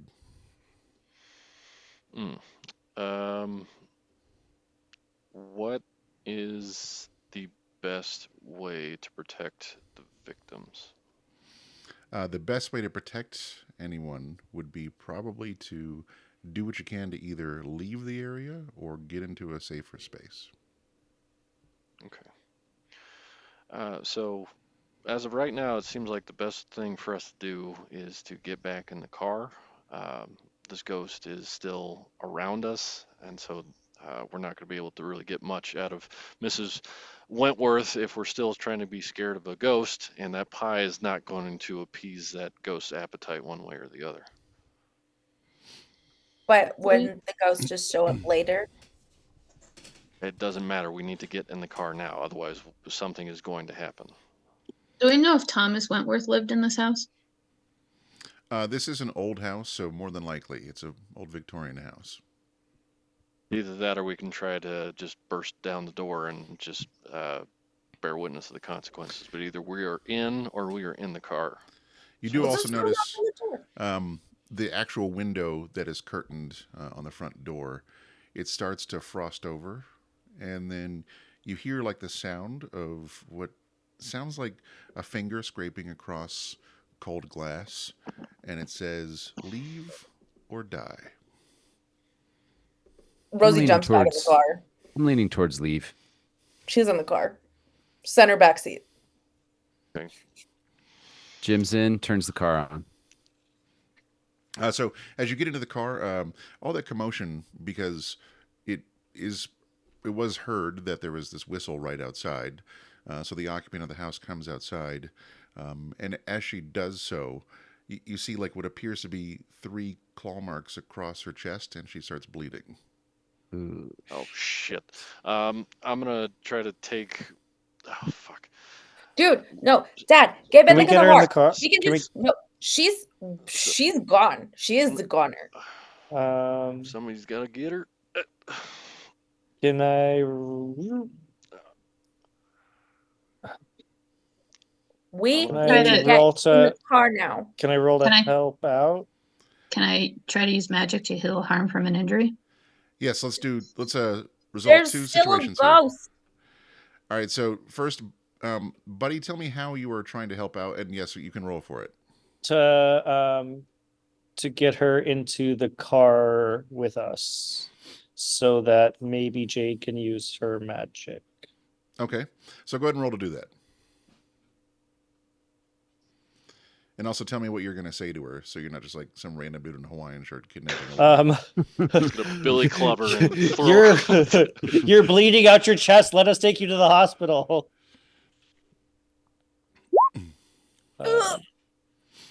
Was it a bad one? I can't see it yet. It's a 4. Oh, failure. Oh yeah, there it is. Oh yeah. She's in shock right now, so she's not really sure. But I would say that you can probably go ahead. She's not going to come willingly, but you can go ahead and start pulling her into the car. All right. Gonna abduct this poor woman. All right, so you get in the car, and then I'm assuming that you're just going to speed away. Is that correct? Is everyone in the car? Because if so, I'm going to punch it. Punch it. All right, you punched it out of there as you were driving away at a high speed. What are you doing, Jade? I'm gonna look at the wound. It looks like claw marks across her Yes. chest. There's 3 of them. Mm-hmm. I'm gonna concentrate on the deepest one. I wanna try and use magic to kind of like close the wound All and right. stop some of the bleeding. Excellent. So you can go ahead and make that roll on there that you have on your character sheet.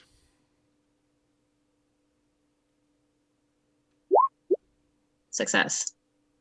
Nice. The Excellent. 10. So what would you like to do with that ability? Because it does give you a list of things that you can have it do from a healing standpoint. Where is that list? What can I do? I believe that you can either make somebody stable or heal a certain amount of harm, but it should be listed on that particular It's ability. heal. Yeah, it's heal 1 harm from injury or cure disease or neutralize a poison. Mhm. So from what I can tell, like I'm concentrating real closely on the deepest gash, and what I'm trying to do is just close the gash and use magic to just like she probably still has the other 2, but at least the one where most of the blood is coming from starts kind of closing in on itself, or at least scabbing a little bit. Okay. That stops the bleeding. I like that. So let's do this. It does close back over. She's been hyperventilating and freaking out. It stops bleeding. It's still a pretty rough gash there, but at least you can tell that she's fairly stabilized. Now that you have used weird, would you like to continue using weird for the rest of the session, or would you like to give in to your powers right now? No, I'm gonna have to use weird for the rest of the session. Excellent. So why don't you whisper to me in roll 20 which one you'd like to use off of that list? Hold on, let me remind myself what my shitty things are. You should explain that because I don't think we've really gone that Absolutely. way. So, Yes. as a spooky, anytime that you use magic in the game, you have to give in to some of your negative side effects that the other people in the game may not know about. Weird behavioral tics that can run the gamut of everything to being meaty to being addicted to heroin. Mhm. But if she chooses not to give in, then she doesn't get to use magic for the rest of the session, which she has chosen to do, to give in. I mean, if I see a big mound of heroin, I don't know about y'all, but I'm giving in. All right, let's see what we got here. Kidding. Excellent. Very good. So everybody else who's what did- watching can see what you typed. But we will use those from now on. That's great. All What right. is Lila's affect right now? Is she still hyperventilating? She is starting to slow her breathing, and she looks at you and like, "Who the hell are you all? What just happened?" We are the people that just saved your life, ma'am. But we also have pie for you, and we know it's your favorite. And I know that sounds a little bit creepy that we know that, but it should make you feel much better. She Yeah. just kind of starts screaming a little bit. Now, I'm going to try to manipulate okay. someone. I'm going to look at her and just say, Miss Wentworth, you may not believe it or not, but we do believe that someone or something that came after your late father is coming back for you. What we need you to do at this point is recognize that while this does not make any sense, nor will it, we need you to try to breathe. We're going to get you to a place where you're nice and safe and away from all this terrible harm. And we're going to figure this out so it never comes back to haunt you again. Excellent. So, John, will you do 2 things for me? One is go ahead and roll for that, and then 2, bring your mic a little bit closer to your mouth, since it is a little bit higher. You got it. Thank you, sir. Sorry, I had to Mr. Rogers it, I guess. So it was just nice and calm, right? That's right. All right, let's see. A 10. Very good. So you have succeeded in getting her to calm down and go with you. Rosie aggressively pushes the pie towards her. You don't aggressively push pie, honey. That is something that you take very small. Would that help you? Do a cigarette? Would you want? We have some, I believe, a last little sip of some Sunny D. That usually helps me, especially on a long day. We got pain meds. That's right. Guys, we just need to Pick your get her to the poison. hospital and go back to that house. All right, so let's do 2 things here. On a quick time check, we're about 5 minutes away from break, but because we're about to do a scene change, I think we should go and take a break right now for our viewing audience, if that's okay with you. So how about we're going to hold that thought. We're going to go to the hospital. We're going to figure out what you want to do with that house. So let's come back here at 8:40 and be ready for the second half of our session. And I'm going to go ahead and put it on intermission for the rest of our viewers. Sick.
All right, welcome back here from the break to Monster of the Week, Texas Hell Country.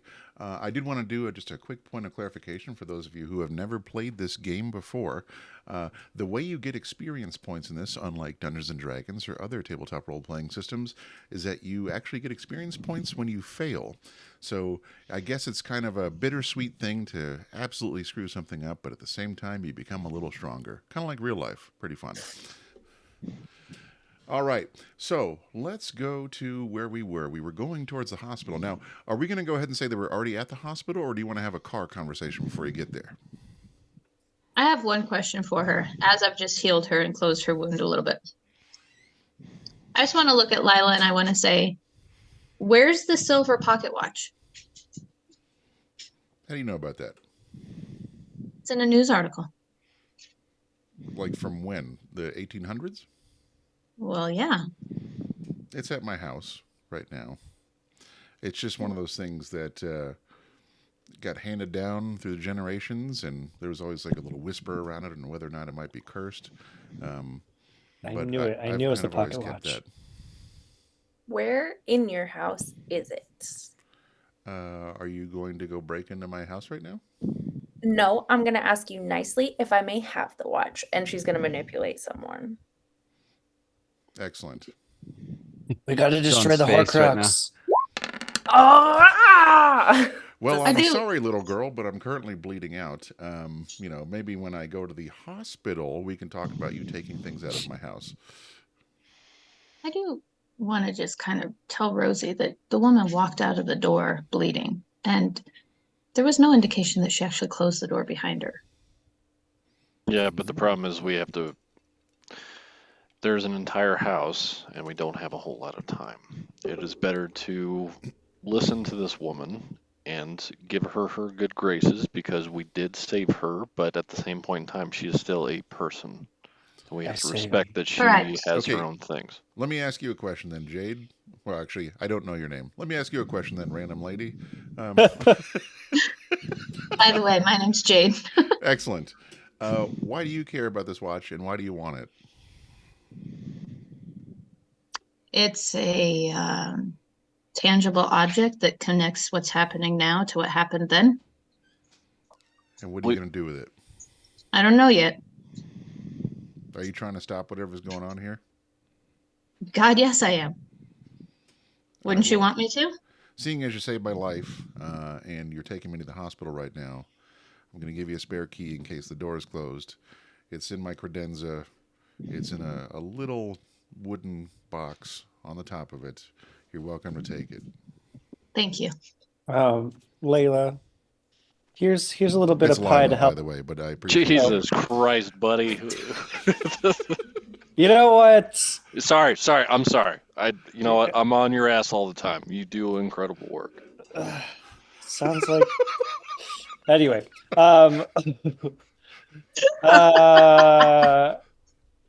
Lila, I think we need another intermission. here's a piece of pie for all that to up your blood sugar after that quite a loss you took. No, I'm good. Build your strength back up. No, I don't want any pie right now. I'd just like to go to the hospital. Well, Rosie's we're on the way. eat the pie. I'm glad that I'm here with a bunch of, I guess, paranormal investigators that brought a child. I swear to God, if anything else is missing from my house, I have this license plate. So. Okay. Absolutely. Here's the thing. Do you have a favorite radio station you like to listen to, so that way you don't have to listen to us ask you 20,000 questions? I sure don't. Okay. We're at the hospital by now, right? Yeah, we're at the hospital. You've dropped her off. Are you going to stay with her once she's left admissions here to the emergency room, or are you going to head back to her house? We're gonna head back. We'll to give her all the house. information that intakers require from us. What we saw, why we're dropping her off, and what happened. But beyond that, So are you going to tell the hospital staff that a phantasmal force scratched her chest open? Absolutely Yes. not. yes, yes, we are. We're gonna tell them that she came out bleeding like that. She got mauled by she got mauled by the neighbor's dog. Oh No, no, because then they'll put down the dog. You can't do that. there's nobody at fault here. We're gonna tell the truth. We're gonna tell the truth and wait to be apprehended. And if we're not, then we're gonna leave. Jim's back in the car. He's turning it on, and he's beckoning everyone to stop fighting and Yeah, let's no, move on I'm with just our gonna get in the lives. car. I'm just gonna be like, all right, if that's what you want to do, then that's fine. All right, We they gotta go look get at that you watch. rather incredulously, but just kind of shake their head like, whatever the hell else is going on around this place. And then you are free to get back in the car. All right, back to the car, back to the house for the watch. Is that the plan? Mm-hmm. Yes. Buddy, what all did you say you got again? Did you we got some holy water. We've got What some else? holy water. We've got some crosses. We've got some silver. We've got some blessed spikes. You name it, we got it. Very specific. I love that. From Blessed spikes, What kind of things blessed would spikes, could we hold? gasoline, rosaries. matches. What can we hold so we don't have chest gashes? Jim, you got any like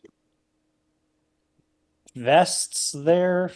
Yeah, the last time he gave me a vest, something ripped through his car. I don't think they work very well. Yeah, we have found that these flak jackets don't really protect against demons and specters and things like that. But you're welcome to wear it if it is kind of cozy. It's kind of like a thunder jacket for a dog. I would also say that more than likely, Buddy would know that an incorporeal being is not going to be stopped necessarily by any sort of flak jacket or bulletproof vest. Since I'm gonna tell Buddy to just hand me a rosary. Just hand. It can't hurt. Yeah. Just Pass around passes the I'm relic. I put it around passing my around, neck. Buddy's Huh. passing around the rosaries. I'll take Some it. like some individual vials of holy water. Excellent. All right, Sister Staples and everyone else, you have arrived back at the house. The door is still wide open.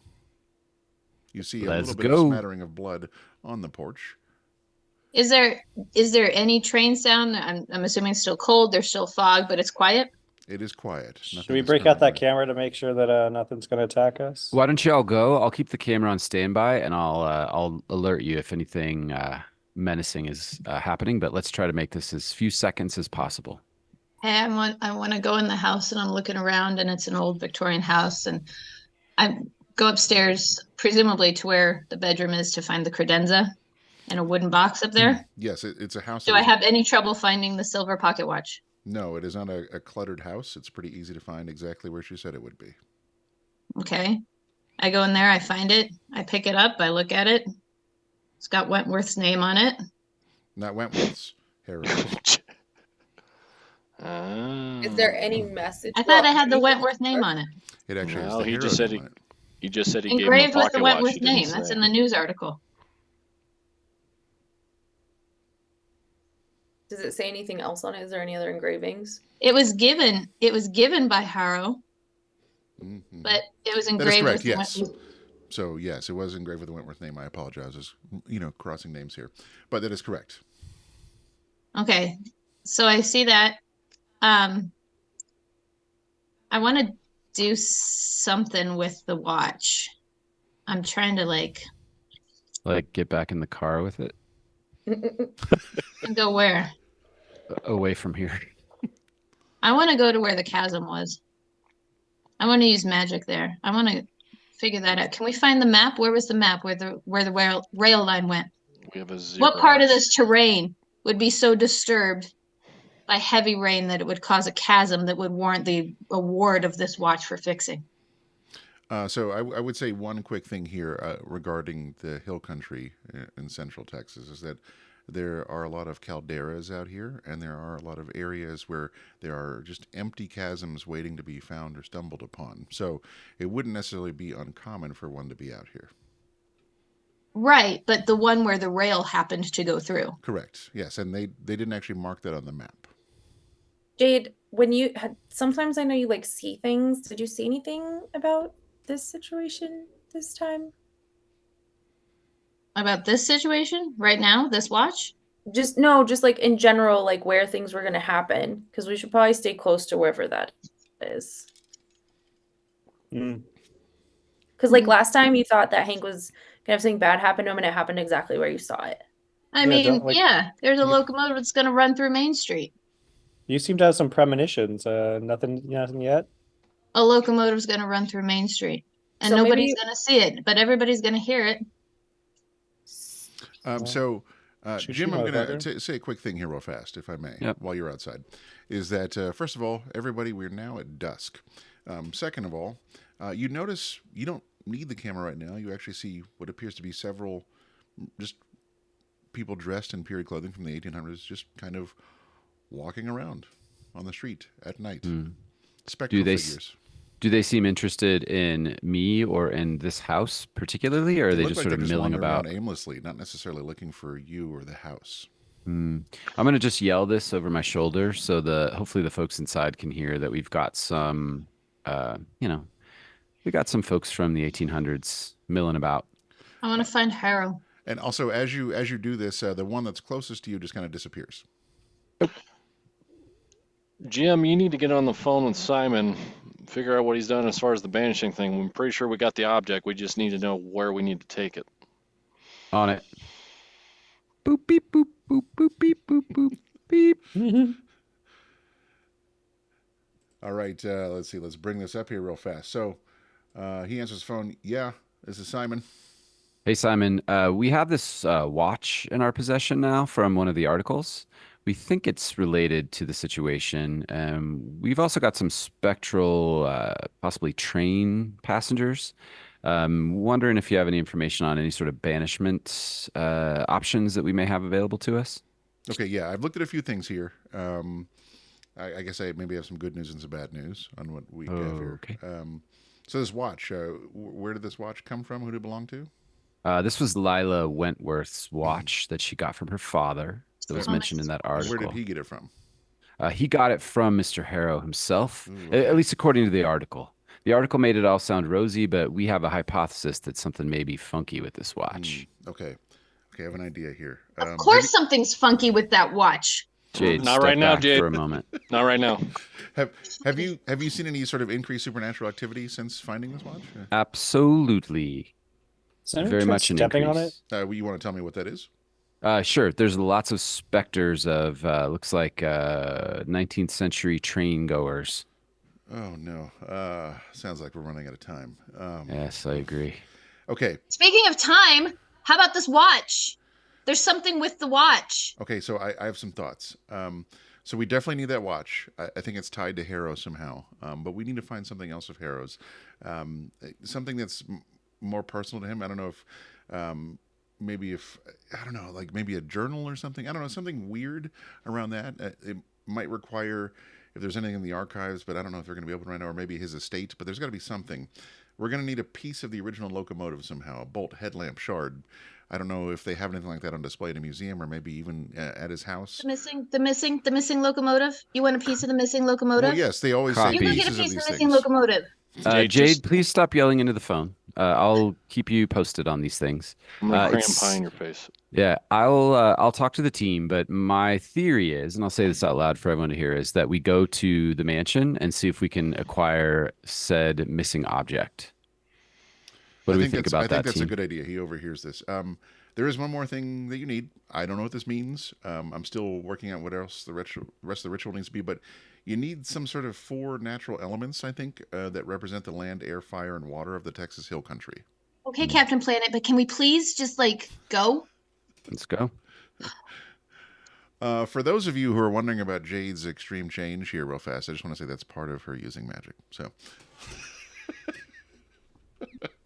Buckle up, Buttercup. all right, we're going to Here go we to the go. Harrow estate. Is that correct? Mhm. Unless there's any objections, let's go. Okay. Prior to us leaving, I'm gonna get a glass of tap water. Oh from my specifically the estate. God! Jade, why don't you try pouring some of that holy water on the watch? See what happens. Maybe, fucking maybe. I'm also gonna grab Taking- some earth from the Wentworth estate and put it in my pocket. I Okay. don't understand why you guys are taking so freaking long. It's already dark. All right, so you're pouring some tap water. All right, and you've gotten some dirt from Wentworth's. Is that correct? Yes, that's All right. So let's talk about the Harrow estate. Let's bring this up here real fast. Now, though I do not have a picture at nighttime, let me just move this real fast for our wonderful viewers. Can you all see the Harrow estate right now? Yes, we can. Excellent. Ooh. It is quite desiccated and left behind as though people do not want to touch this thing. Something around the mysterious disappearing train and possible curses means that this thing hasn't been touched, torn down, or had anything happen to it for a long time. Windows are broken, and it is very much surrounded by a lot of weirdness, chill, and silence. You guys, that reminds me of the house I grew up in. Rosie, It's like, so pretty. kind It's of so pats pretty. Jade. You need a hug. No, I'm fine. It's fine. As an aside to John and Rosie, I'm just going to ask: do we have any Quaaludes or anything in our stash? Buddy gives Jade a hug anyway. Also, I Thank don't you. know Sorry. historically I'm okay. if Quaaludes It's are just- still available in 1993, but they could be. I don't know. You got to ask Bill Cosby. Yeah, so we're down. So we're There's down. the real villain. All right.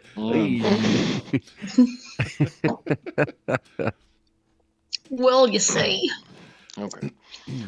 All right, So- shall we scour this joint and see if we can find a train part? I Thank think you, we should buddy. I mean, for, like, imagine. is like I feel like all these big houses always have a room where like people take other people to show off all their things. Nice call. The parlor, perhaps. I like that. Mm.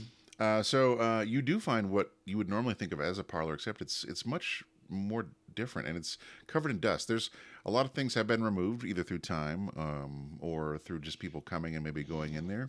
But it seems like it's a room for like artifacts of weird stuff. And I guess maybe out of a small glint in your eye, you see what appears to be some sort of metallic, shiny object that is on top of a table. Ooh, shiny. Let's get it. As you pick it up, you notice something. It is, as you brush away the cobwebs, it is a pocket watch identical to the one that you are currently holding in your hand, except this one is engraved with Harrow's initials. Ooh. I'm gonna open them up and see if they show the exact same time. Do we make them kiss? They do show the same time, but yes, that is correct. However, Are they functional or are they stopped at the same time? they are stopped at the same time. Is this the time the train I went bet- missing? Yeah, this is the time the train disappeared. Interesting. I don't know how that helps us, but Well, What time is on the watch? What time is on the watches? It is 1 minute past midnight. what time is it now? not In- that time. It's about 8 p.m. Jade, do you have a working hypothesis you'd like to share? For what to do next? No. Okay. I would say I'd like to, and no. No, don't keep say going. investigate a mystery. Tell me what you're doing to investigate that mystery. I know. That's why I said keep going. So there's got to be something else, right? This has been Mr. Harrow's entire existence, is trying to get this train, connecting the thing. There must be something in this room, a railroad tie, a I spike. agree. There must be something, a model Keep of looking, the train. people. It could be something also in his bedroom. I mean, imagine the Or guy an that's this office. pompous. All right, how about we have Buddy? Okay. I want to investigate. Why don't you give me a sharp roll, please? Okay. Buddy, you also have holds, I think, from earlier. I do. Mixed success. But I also have a +2 on my sharp, which I forgot to add to that. No, that Excellent. naturally does it when you roll in this. It sure does. No, does it? Mhm. Yes. Okay, cool. Mixed success. All right, so you notice two things as part of your sharp. You notice that there is an old, it looks like a gilded railroad tie that would have been used to hammer into the ties. That would have been there for, hey, let's go ahead and launch this train. And the other thing is, you do notice that there is a drawer within the desk, but it is locked. Well, nobody's coming back here, so can we smash it open? Is anyone opposed to that? It'd probably be better to try to pick the lock. As a detective, I have to kind of get into places like that. I've did that when I was in homicide. If you want, I can Alright. try to see if I can get it. I just need Jim. You wouldn't happen to have like a flathead on you, would you? Let's see you go not, into the back door of the Sizzler, John. not on me, but I'll run down to the car. You walked under the car, but you realize, oh, I actually do have a flathead in my pocket. And you walk back. Oh inside. shit! Spins on his heel. Hands it over. All right, so I also have a little hair pin that I usually keep in my front coat pocket in case for things like this. So I'm going to go out and try to see if I can pick the lock. All right, why don't you go ahead and give me a cool roll to make that happen, homie? All right. Don't mind me. You said a cool roll. That's right. For those of you getting familiar with this system, cool is an attribute that is your ability to keep your cool while you're currently in a haunted old house trying to pick a lock.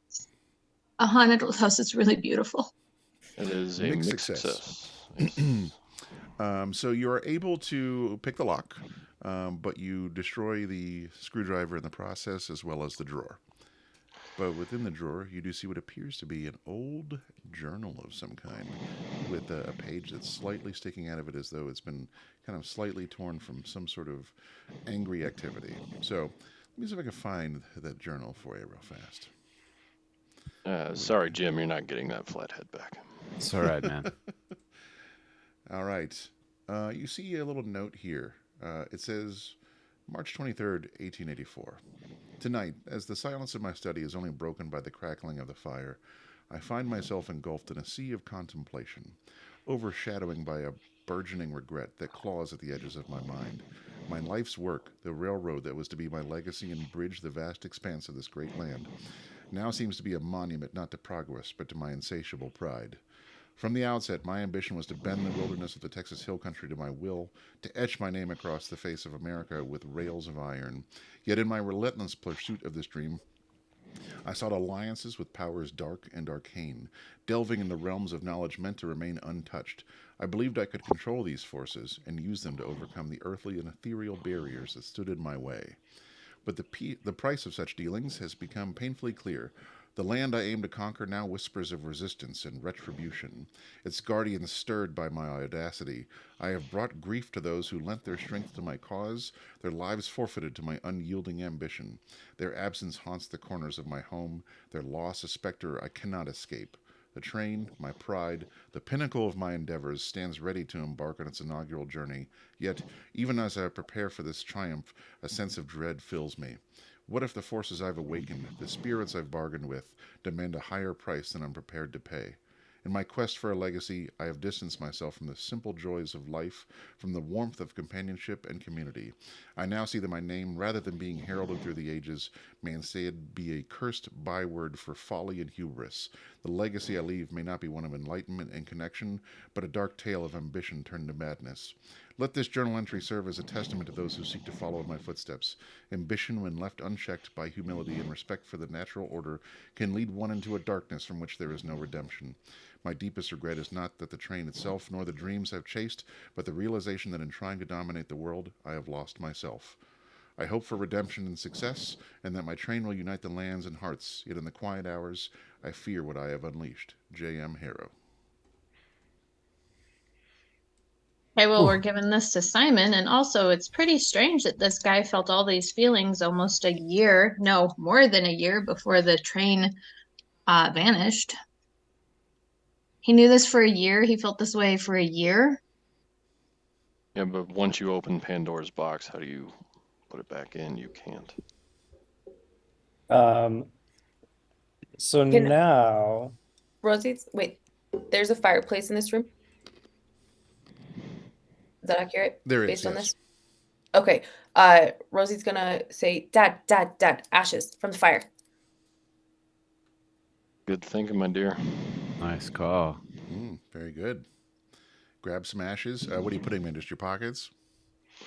anybody got a plastic baggie? You could mix it in the What do you tap think water. I am, made of money? You know how I much think we have an Ziploc empty Sunny charges? D bottle here if you want to use that. Oh, Let's excellent. have a little orange connected to it. Excellent. As you go throughout the place, though, you notice that it's a crumbling, decaying piece of real estate. It seems like somebody who clearly was becoming mad over time with blueprints and maps and things that are very hard to read anymore as the sun and water have washed over them. Whatever was once something that was important from a business perspective is gone. It's strange. There's old taxidermied creatures that you can no longer really tell what they are outside of their larger size as the sands of time have brushed across them. But what you do know is this is obviously somebody's house who was wealthy and who had lost themselves in the search for ambition. Are there any signs of the occult left in the house? Yes, you do see what appears to be a doorway that has strange runic markings carved into the wood. The door is closed. Is it unlocked? Can we go in? Would you like to open the door? I would like to open the door. Excellent. So you open the door and you find a room that is strangely seems like it's been touched by maybe, I don't know, a fire or something else, but whatever was once here is horribly lost to time. But the moment that the door fully opens, you do see a figure for a moment. Ooh. He looks at you, ablaze in flames of anger. His mouth opens, and you hear the screech of a train whistle before he disappears. He's the train. What? Did you guys all just see that? Yes, we did. I know you heard it, but you saw that? Yeah.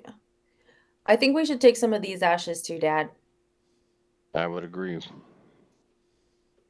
I would like to call back my man Simon and let him know that we have acquired all of the items that we spoke of All right, on our excellent. last call. All right. Let's see here. Okay. Let's see. Let's see. It's about 10:15, right? It looks like on time. So how about can you meet me? Let's see.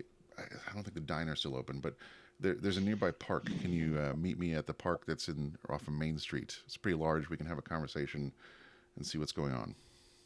Absolutely. And this banishment situation, are we going to be able to? Are we going to have all the component parts to make that happen?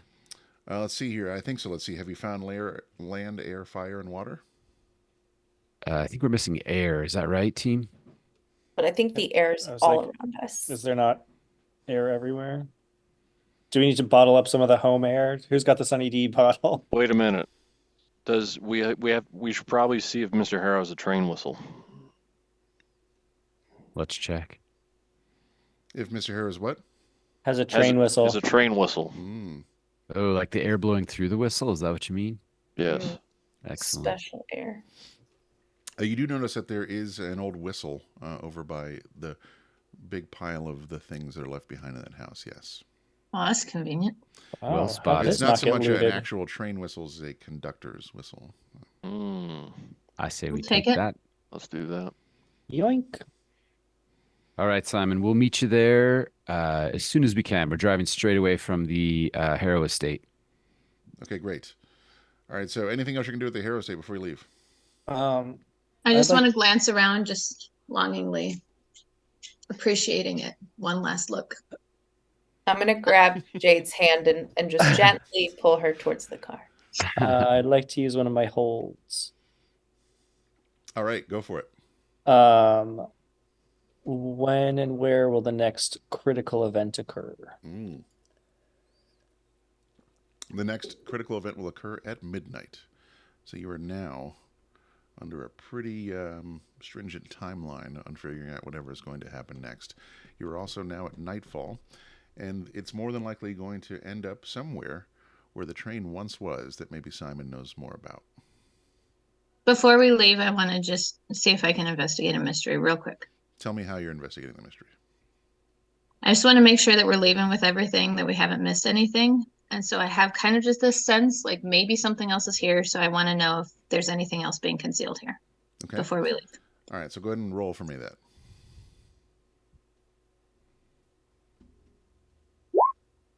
Advanced success.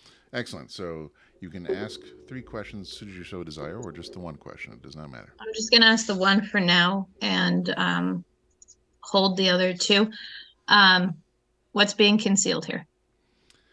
What's being concealed here is likely some sort of things that were used for the occult, whether it's towards sacrifice or dark arts that have long since gone away through the ravages of time.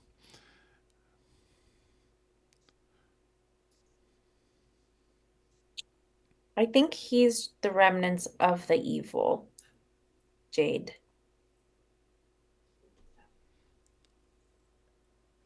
For 10 years old, swear to God. I mean, I just have a feeling these pocket Like- watches have something to do with it. Like, can we just like shoot at them, see what happens? I don't know. Let's just take them to Simon before we get rash. All right. Fine, we'll do it your way. Yeah, we can go to Simon now. I'm fine. Buddy, you're starting to think like me. I don't know how I feel about that. I've been spending too much time together. Nah, ain't that the truth? All right, you head off back into the town. There's a few things you notice. Is that there are now more people milling around, as in spectral figures, throughout the town. What's strange is that every time you kind of drive close to one of them, they disappear. And then you do find your way to the park, which is now very dark. It is about 10:30 at night. You do see what appears to be Simon standing there. He's got a new, fresh Hawaiian shirt on, and he has a folding table out with some other things on top of it. Looking good, Simon. Here's the items. Thank you. Okay. I think I've pieced it together. It sounds like it could be dangerous. It sounds like it could be a challenge. But I've done a few things. One, I think I found where the train was going. There's an old ravine nearby. I was able to track down what it looked like ectoplasm prints here at nighttime. We could probably take that over there. The other problem is we probably need to find a descendant of one of the families wronged by Harrow to participate in the ritual. But let's get to that in a minute. We need 2 personal items of James. Let's see, I know you said you found a watch of some kind for somebody? We found his watch and we found his journal. Excellent. What did you find in the journal? We found a page of his lamentations of pursuing the dark arts in pursuit of his ultimate goal. Excellent. That sounds good. Anything that's sorrow-filled or filled with regret is always good for helping to weaken a spirit. Okay. Anything from the original locomotive or anything around the original locomotive? Yeah, we found a gold railroad tie. Excellent. Okay, great. That And a conductor's whistle. How about any 4 natural elements representing the land, air, fire, and water of the Texas Hill Country? I got a mound of dirt from Mrs. Wentworth's house. I got some tap water. I don't know if that's going to do any good. Maybe the ravine water would probably do better. We got the wind that'll probably go through that train, the conductor's whistle. And then the fire, I do believe my good daughter there picked up some ash from where the dark arts were being performed in Mr. Harrow's house. Okay, excellent. So let me take a look here real fast. Looks like, let me just make a quick change here on your item. All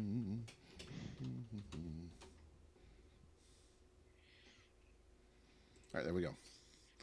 Okay, so here's what I'm thinking. Okay, before you tell me about anybody you think that we can maybe use for this, we have a few things we need to do. We need to go out to the spot, and at midnight, under a full moon, I think we're close to full moon, right? It seems like we were like... I don't know. Did you find out what our moon sign was right now? Is it a week away or is it close by? I couldn't tell. About a week away. The Miss May, that was a week So away. waxing gibbous. Oh, okay. Weird. All right. Okay. You know what? I don't think it matters. I think that we just need to try and do this because I think we're running out of time. I think that we are getting closer and closer, and these spirits being everywhere is making me concerned about what might happen. So we need to go out. We need to form a circle. Okay. I have some things that we need to say. I'm going to show you what we need to say, but we really need a descendant. So will one of you elect to be the person who reads most of the things? Excellent. You look like you do a lot of magic. That's great. All right. So we're going to go there, and I'm going to just show you what I found here for these instructions. So we need to go and form a circle. Then we're going to call spirits of the land to try and help us in reversing whatever's happened. We then need to get a descendant somehow who reads aloud from Harrow's journal, I think. That's going to emphasize his regrets and unintended consequences. Then we need to bind his spirit.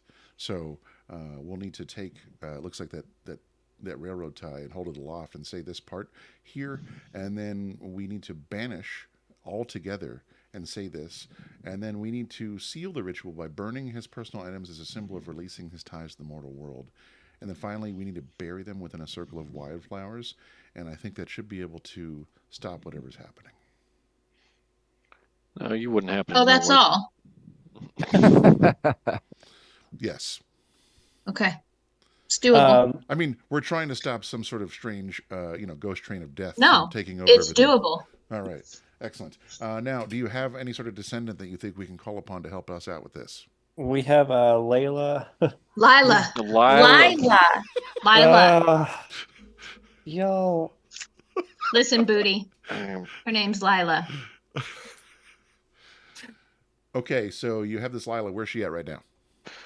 She's in the hospital. She's shacked up with the MDs. Okay. How are we getting her in the car? Because we have maybe an hour left.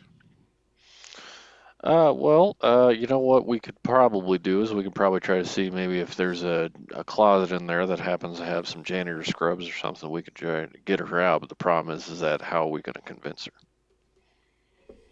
Can we do the ritual at the hospital? You cannot. Oh. Well, let's at least go to the hospital and we can talk on the way there. All right, you're currently en route to the hospital. He's put away his folding table and all of his accoutrement, including a trowel that he has folded away. What are No, you discussing in the car? I have a quick question. Do we actually need the descendant, or can we just use their blood? Because Jade's covered in it. Oh, this descendant has to read something, I believe. Yeah, unfortunately, they've got to actually say something. Oh, God. So kidnapping it is. Well, here's the thing. You're not going to be able to get one over on this old woman. This woman's been around longer than all of y'all have been alive put together. You're going to have I'm sure to she doesn't want to be there. We're her ride home. We're here to pick her up. We I'm just sure need to... she's fine. She doesn't need to overnight. We could tell her that we got her pocket watch, everything's safe and sound, and we're here to take her home, help out in any way we can. Well, I don't tell her. We Abduction. tell the people. We go in and we say we're here to pick up Lila. I understand she's ready to go, and then they give her to us, and then we go. And if they don't? Well, We then take her. we cross that bridge when we get to it. But I think Let's just improvise on our feet, kids. All right. All right. You arrive at the hospital, and she is now kind of sitting in an emergency, or at least I guess we can just bypass the people that you would meet at the front counter because you're the ones who brought them there. So they already know who you are with your crazy story, and they guide you back to her room. She is currently in hospital scrubs, and she looks like she has been bandaged and been given some medicine. Do hey, we just darling, level you with ready her? to head back home? Hey, Lila, you want that pie now? Shut. She doesn't want any pie. That didn't work, buddy. Oh my God, the pie. Okay, so which line are we going with? Because I've heard 3 different options here to tell Lila. They may have all simultaneously happened, and like Rosie yelled at Buddy, and Jade said her thing. And I'm holding out my hand for her, and I'm asking if she's ready to head home. Have I been discharged from the hospital? Mm-hmm. There's no reason for you to spend any more time here than you need to. I haven't seen the doctor come in and talk to me. What does the doctor need to tell you? Looks like your bandages are in place. You're going to be all right. Well, I'm still in a hospital gown, and nobody's told me I can go home. Okay. I mean, I can roll to manipulate at this point. I was gonna say one of us could. All right, so remember I that when mean, you manipulate someone, you do need I to guess- offer them something as part of the manipulation. I mean, I guess if you want to stay here. I kind of do. For what reason? You don't need to be here. You should be in the comfort of your own home. No, Y'all we don't... figured out how to get rid of the curse, and we'd like you to help us. I mean, there's also that, but also you don't need to stay here. You can be in the comfort of your own home. Also, unless you have another descendant of somebody directly affected, we kind of really desperately need you to banish. To do We figured some stuff out and we need you, but the- also you can be in the comfort of your own home. So Lila, Also, there's you are pie. important. No, stop, buddy. You are important, Lila. I need you to come with us, please. And I'm very sorry about pushing the pie on you. And yeah, there is pie. All right, so Well, Let me just pause real fast as the keeper for a moment. I would like for all of you to imagine that you're in a hospital room, probably on a morphine drip after being clawed by a supernatural entity, and 3 different people are trying to get you to leave a hospital after not being discharged for 3 completely separate different reasons, including pie. So, tell me which line of attack would you like to use here to get this person out of here, because so far, I'm not convinced on the manipulate someone part. All right, so I'm going to speak up at this point and say, y'all need to shut the fuck up for a second. My dear, you have been through hell and back, and I can only imagine how you're feeling right now. You are scared, out of your wits, and people have been telling you 5 different things. What I can tell you is this. Unfortunately, your dad, whether he wanted to or not, was in something that was way, way worse and way more terrible than he ever could have imagined. Now, you have the opportunity, should you choose to accept it, to help us out, to make sure the spirit rests and doesn't bother anybody else in this town. Now, what I can offer you is this. It may not be successful, but what I can say is that if you don't believe me, or if you believe that this cannot happen, I allow you the opportunity to take me directly into custody to face whatever judgment I may have, either by myself, by the court of law, or by the Lord above. All right, so what I'd like for you to do is give me a manipulate someone roll at a +2 forward, because that was a good, convincing piece of roleplay. All right. You said manipulate somebody to +2? All right. Yes. All right. Let's see. Charm. Yep. At a +2. Let's give it a try.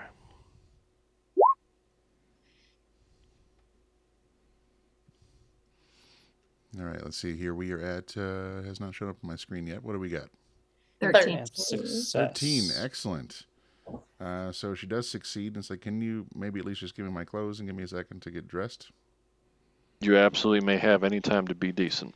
And I'll make sure these people don't bother you on your way out. We'll leave your room while you do that.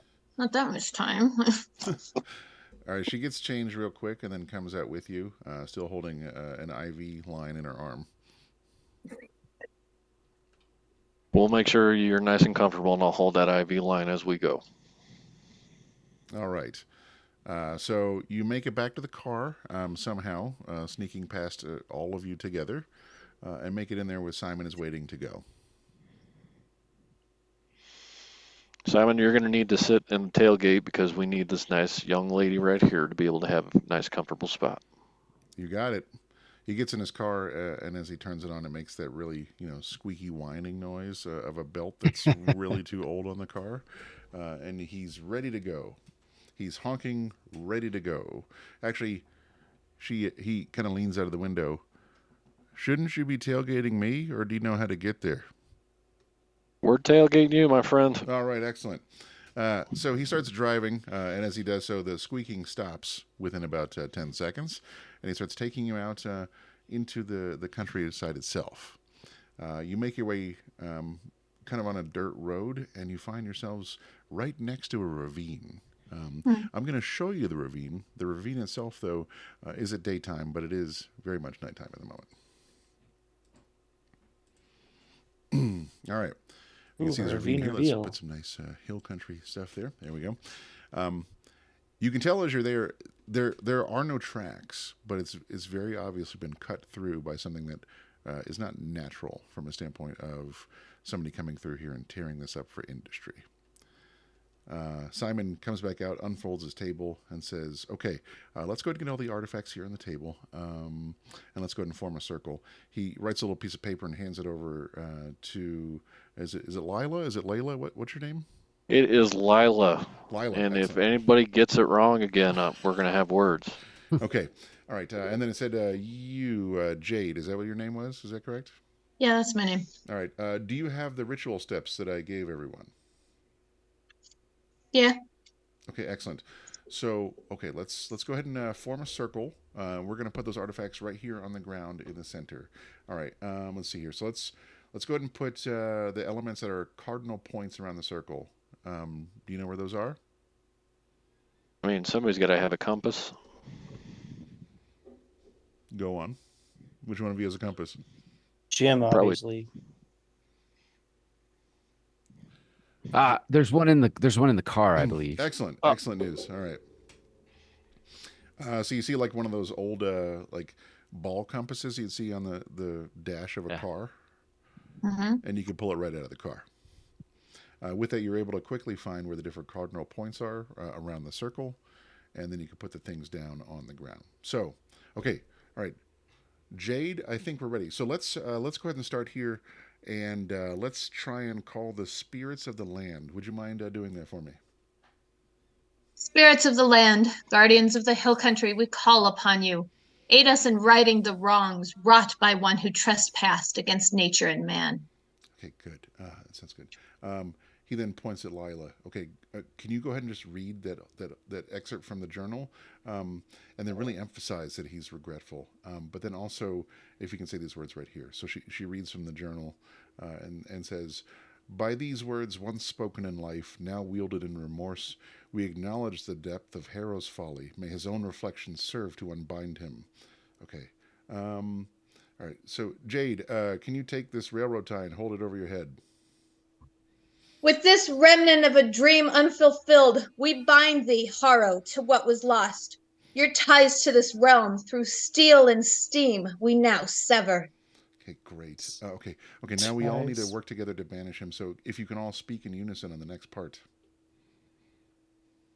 By the elements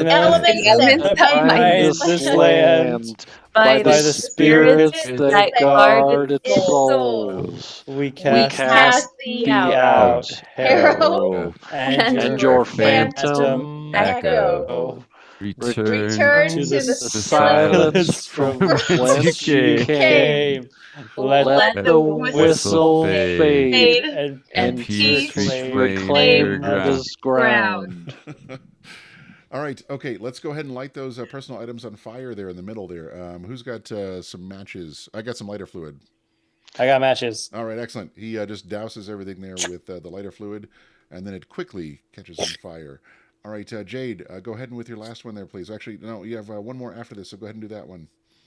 With fire we cleanse, with ash we release. Harrow's legacy, once a curse, now frees the land. This flame ends your journey, spirit bound to track in time. Rest now in the history you sought to command.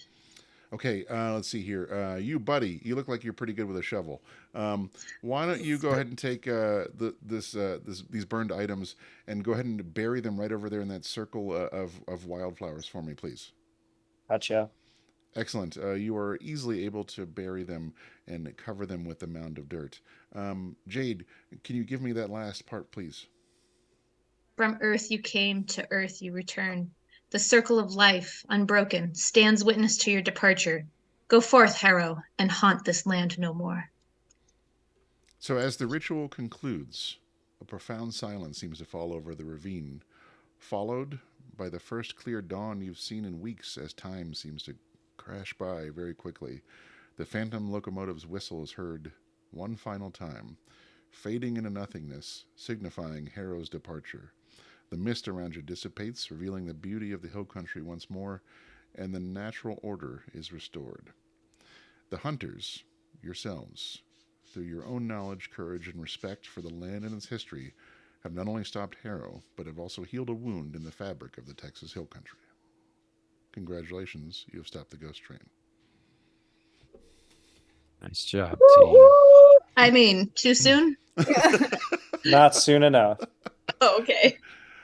Let's see here. Since we are now at the conclusion here, let's go And over a couple things. Go ahead, buddy. As the sun rises, I put in an Eric Clapton 8-track tape, and we listen to Layla as we drive out of the. Oh my god. It's so good. Lila! So good. What a capstone. Amazing. All right, so a couple of things. Let's figure out what our next steps are now that we've stopped the locomotive for our next session. All right, well, we also had to check back in with your bureau once this was done. So, Jim, I think you should probably give them a call and let them know that everything's on the up and up out here. Excellent. So we will have that be something that occurs at the beginning of the next session. But beyond that, are you going to stay there and make the phone call, or are you going to head back to your safe house? Do we want to go back to safe house or back to and then photo booth? And then also, at what point does Rosie have to return to her mother for visitation? I need to make a phone call to my wife, or my ex-wife, Charlie. We should take Lila home. Maybe we don't, or we should take her back to the hospital so she can be properly discharged. That actually might Feels be a an better IV option. in her Well, arm. why don't we ask her, Lila? You know, you've been through a hell of a lot tonight. Would you prefer just to make sure that you actually get home safe, or would you prefer to go back to the hospital and make sure you're taken care of? I think I'd just rather go home safe. Do you still have my father's watch or my ancestor's watch? Absolutely, it was not one of the things we used because we actually found Mr. Harrow's watch, so you may have your watch back. All right, she takes the watch from you, thanks you, opens it, and the watch seems to be taking time again, ticking away. Ain't that something?